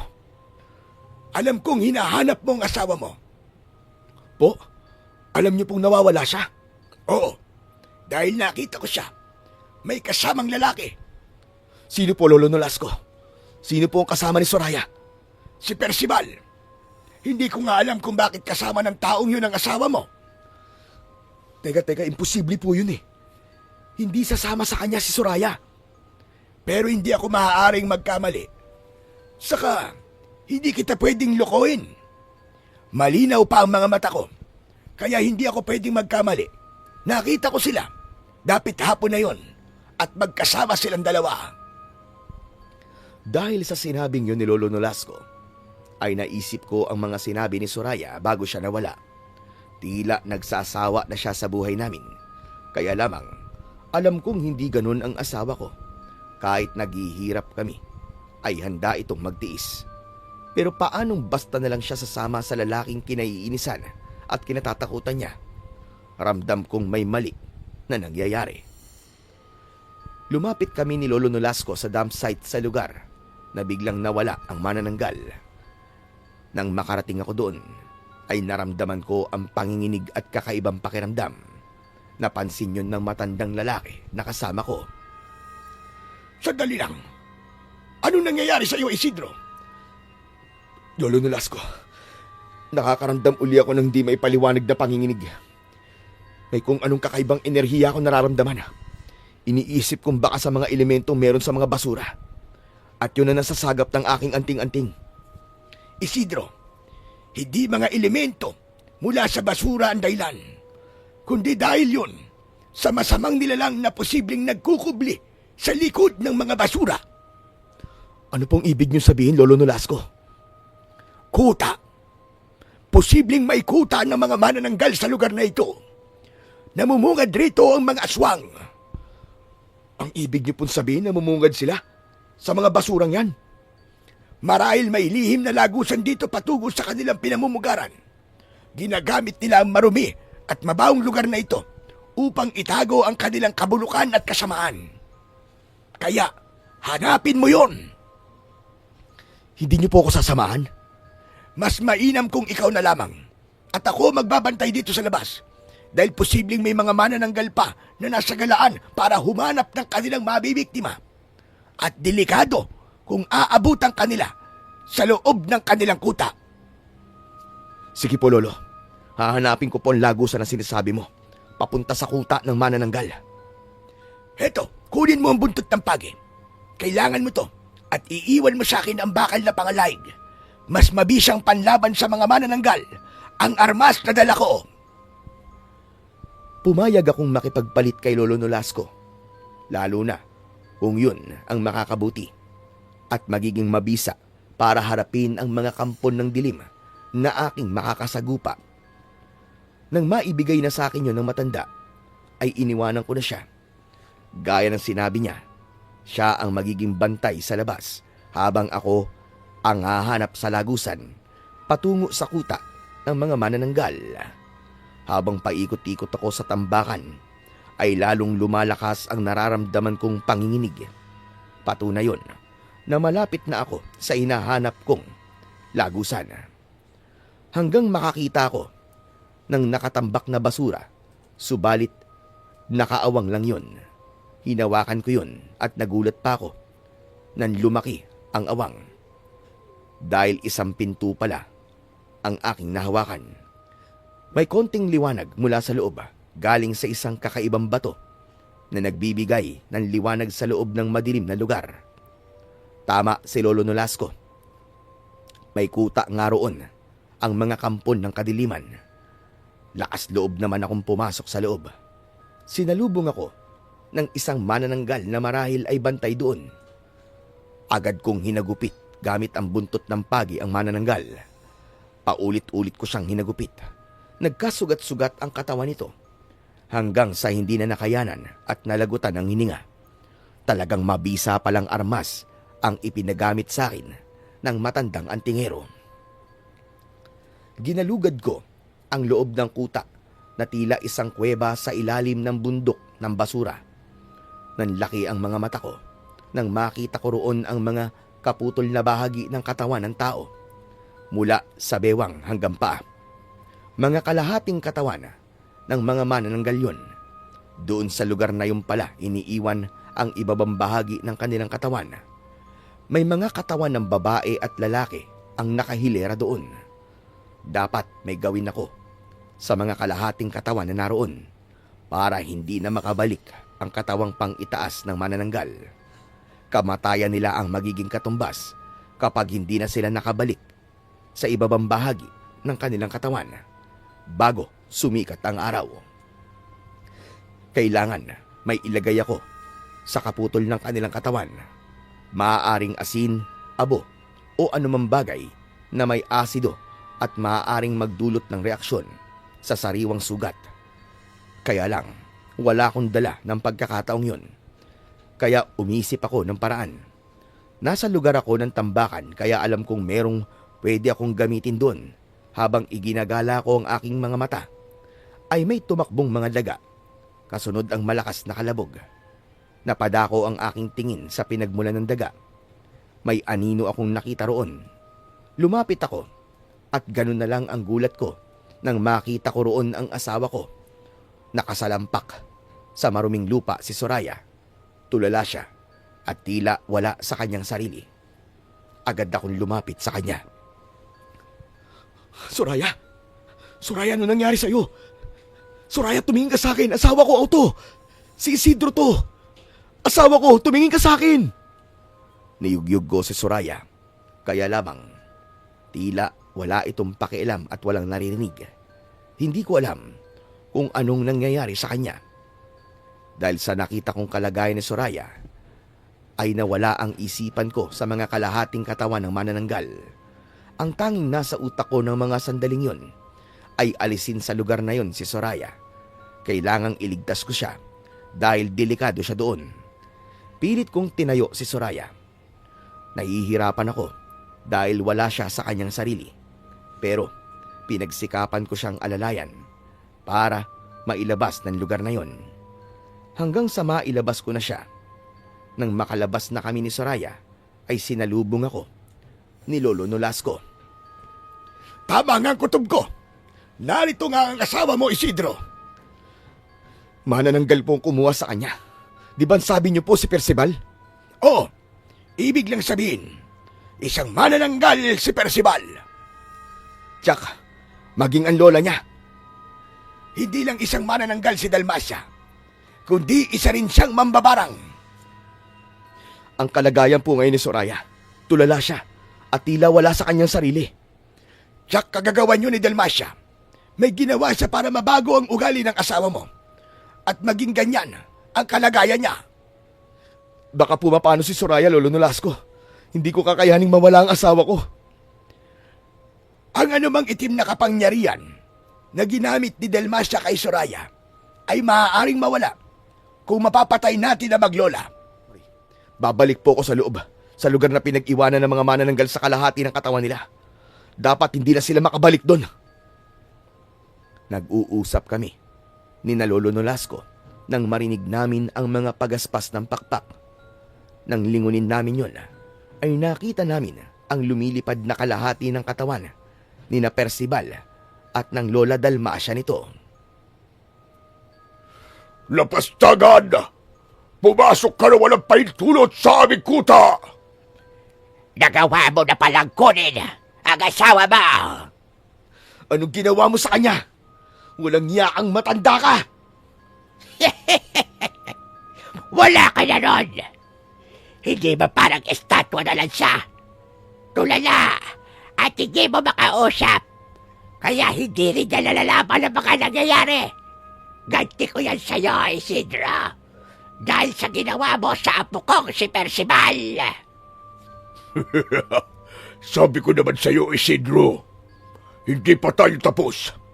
Saka kung hindi ko makukuha sa baynaong paraan si Soraya, gagawin ko ang kahit ano para sumama siya sa akin. Kaya ba ipinabarang mo siya sa lola mo? Kaya pala paulit-ulit mong hinawakan ng buhok ni Soraya nang abutan ko kayo sa harap ng bahay ay para makakuha ka ng hibla ng buhok niya. Para-paraan lang, Isidro. Para-paraan! Pero hindi kayo magtatagumpay sa masamang balak niyo, Percival. At lalong hindi ako makakapayag na kunin mo ang asawa ko. Kahit buhay ko, itataya ko para sa kanya. Dadaan ka muna sa bangkay ko bago mo siya makuha. Pag-ibig hanggang kamatayan. Eh di sige, tignan natin kung hanggang saan mo kayang ipaglaban ang asawa mo. Biglang sumugod ang manananggal na si Percival. Sinalubong ko naman siya ng hawak kong buntot pagi at ipinanghataw ko yun sa putol niyang katawan. Agad namang lumahid sa kanya ang hawak kong armas. Nakita ng matandang manananggal na dihado ang kanyang apo, kaya siya naman ang umatake sa akin. Dalawa sila laban sa akin, pero hindi ako maaaring magpadaig sa kanila.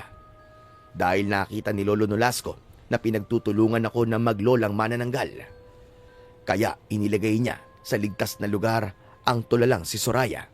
Saka tinulungan niya ako. Nagtulong kami ng matandang antingero para harapin ang maglolang manananggal. Hindi naging madali na harapin ang mga ito. Palaban sila at mas malakas kaysa sa pangkaraniwang aswang. Ang maglolang ito ang siyang pinakapinuno pala ng mga manananggal na nanganganlong sa nakakubling kuta sa tambakan ng basura. Sila rin ang may pakana ng mga patayan at nawawalang bata.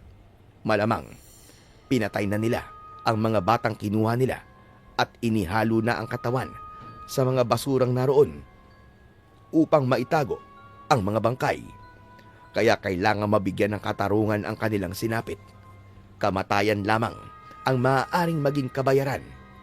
Dapat mawala ang mga manananggal. Hindi kami tumigil ni Lolo Nolasco para harapin sila. Sa bawat hataw ng matandang lalaki gamit ang bakal na pangalayg, ay sinasabayan ko yun ng panghagupit.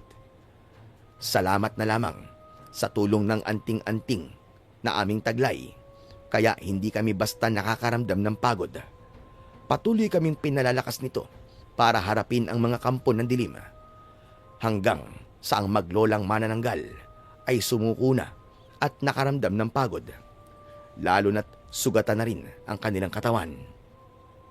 Hindi na sila basta makalipad, subalit nararamdaman kong may pinaplano sila. Kaya inunahan ko ang naisip kong balak nilang gawin. Tumakbo ako papunta sa lugar ng lagusan, papasok sa kanilang kuta. Naroon ang kalahati ng kanilang katawan. Kapag nakabalik sila sa kanilang katawan, posibleng may iba pang mangyari at maging mas malakas sila.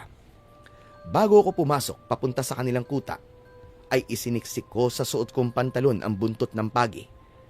Kaya gamit ang dalawa kong kamay, ay dumakot ako ng nabubulok na basura.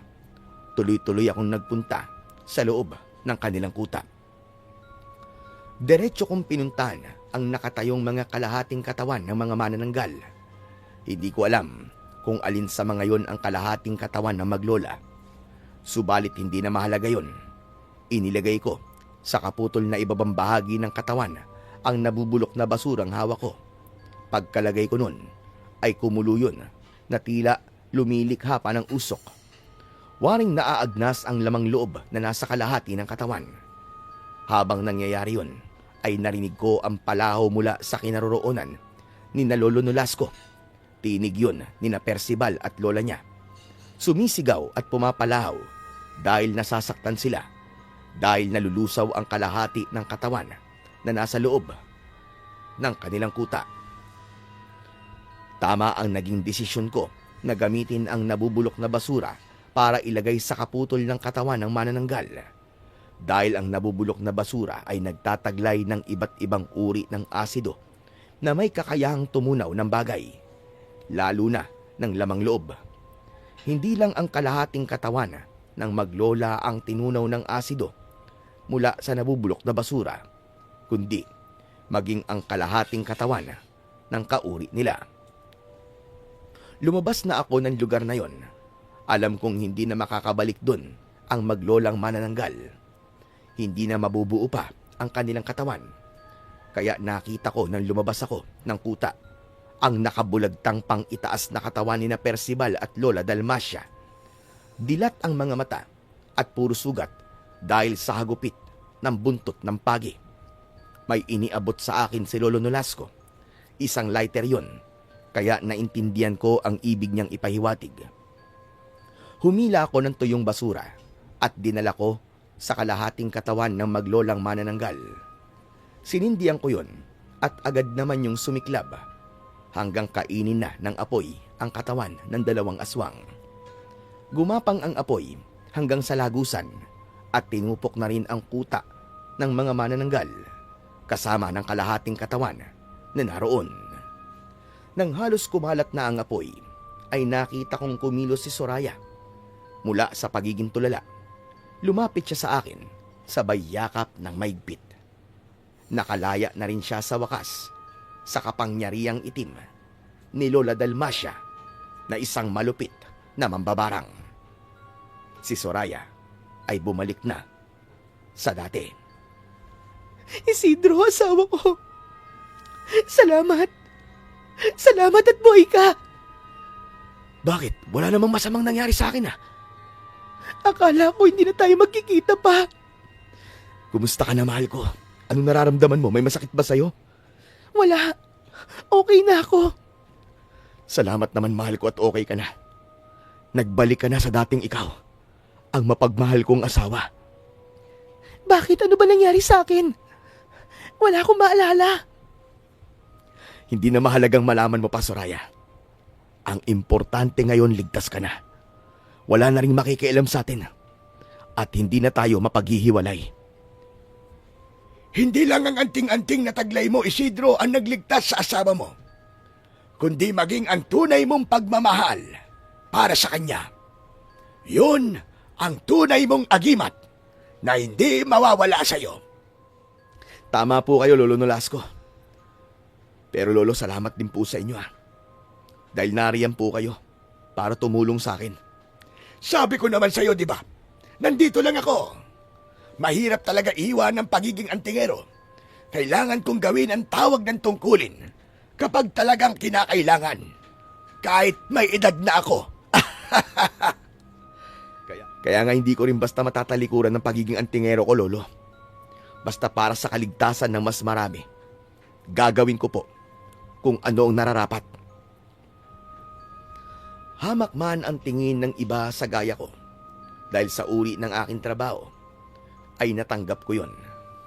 Pero alam kong may malaki akong magagawa sa kapwa ko, lalo na't para yon sa kanilang kapakanan at kaligtasan upang magkaroon din sila ng kapayapaan. Kung minsan ang inaakala nating kawawa at hamak sa paningin, ay siya pa palang may malaking magagawa para sa atin. Nasa likod ng isang payak na buhay. At naroon pala ang tunay na malasakit at pagmamahal. Naandang magsakripisyo ng buhay para ipagtanggol ang mga mahal sa buhay at nasasakupan. Hanggang dito na lamang po ang aking kwento. At sana po ay may natutunan po kayo na magandang aral. So yon mga idol, isa na naman pong kwento ang natapos natin sa araw na to. Grabe si Isidro, no? Bukod sa kanyang anting-anting, ang tunay na nagligtas sa kanyang asawa ay ang kanyang pagmamahal.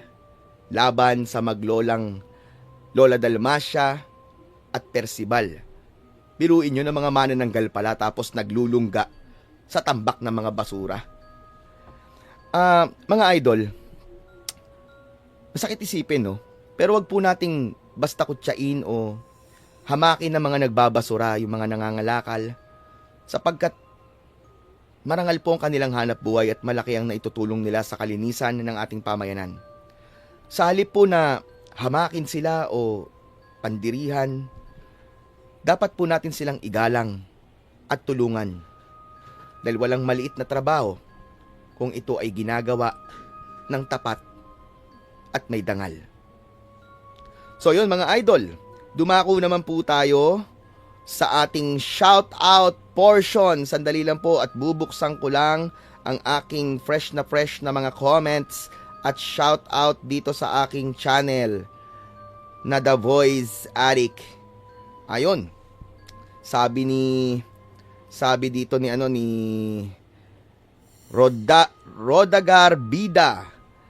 Shoutout po, mapagpalang tanghali po The Voice Addict at mga kwento ni Apong Isaac. Maraming salamat po ulit sa panibagong upload ng inyong napakagandang kwentong katatakutan sa mundo ng kababalaghan. God bless po. God bless din po sa inyo. Sabi naman ni Cecil Sabrosco, wow, ang galing-galing naman ni Sir Blair. Oh, thank you po. Hindi naman masyede. Sabi naman po ni Wilma Santos Pangilinan, ang tawa ko sa katwiran ni Sender Ramon. Shoutout po from Dammam, Saudi Arabia. Lagi po ako nakikinig sa inyong kwento. Thanks po. God bless po. Always. Wow, hello po sa inyo dyan sa mga taga Dammam, Saudi Arabia, sa mga masisipag po nating OFW dyan po sa Middle East. Mabuhay po tayong lahat. Kayo po ang bagong bayani ng bagong henerasyon. Sabi naman po ni Ronlyn Riobuya, nakakatuwa po ang kwento pero mas nakakatuwa yung expression niyo po, Kuya Blair. Naku, talagang ganun po, pagpasensyahan niyo na. Pag nagbabago po kasi ako ng boses, hindi ko po mapigilang mapangiwi at talagang umaksyon-aksyon para po yung jerk ko sumasabay po dun sa linya. Ewan ko po, siguro yun lang yung style ko. Pero hindi ko naman nila lahat na kaming mga voice actor ganun. Ako lang po siguro yung ganun. Ewan ko po sa iba. Sabi naman po ni Alisa Omandak, galing nyo naman po Sir Blair. Lahat ng boses kaya mo po. I'm watching from Abu Dhabi. Hello po sa mga taga Abu Dhabi, sa mga masisipag nating OFW dyan. Mabuhay po tayong lahat. At pagpalain po tayo ng ating Panginoon at bigyan pa po tayo ng lakas ng katawan para magampanan po natin ang ating mga suliranin at trabaho natin sa araw-araw na ayon po sa kanyang kagustuhan. Muli, nagpapasalamat po ako sa inyo pong walang sawang pagsuporta at pakikinig ng aking mga kwento dito po sa aking channel. Mag-comment po kayo para po ma-shoutout ko po kayo sa susunod po nating istorya. Maraming salamat po. Hanggang sa muli po nating pagkikita.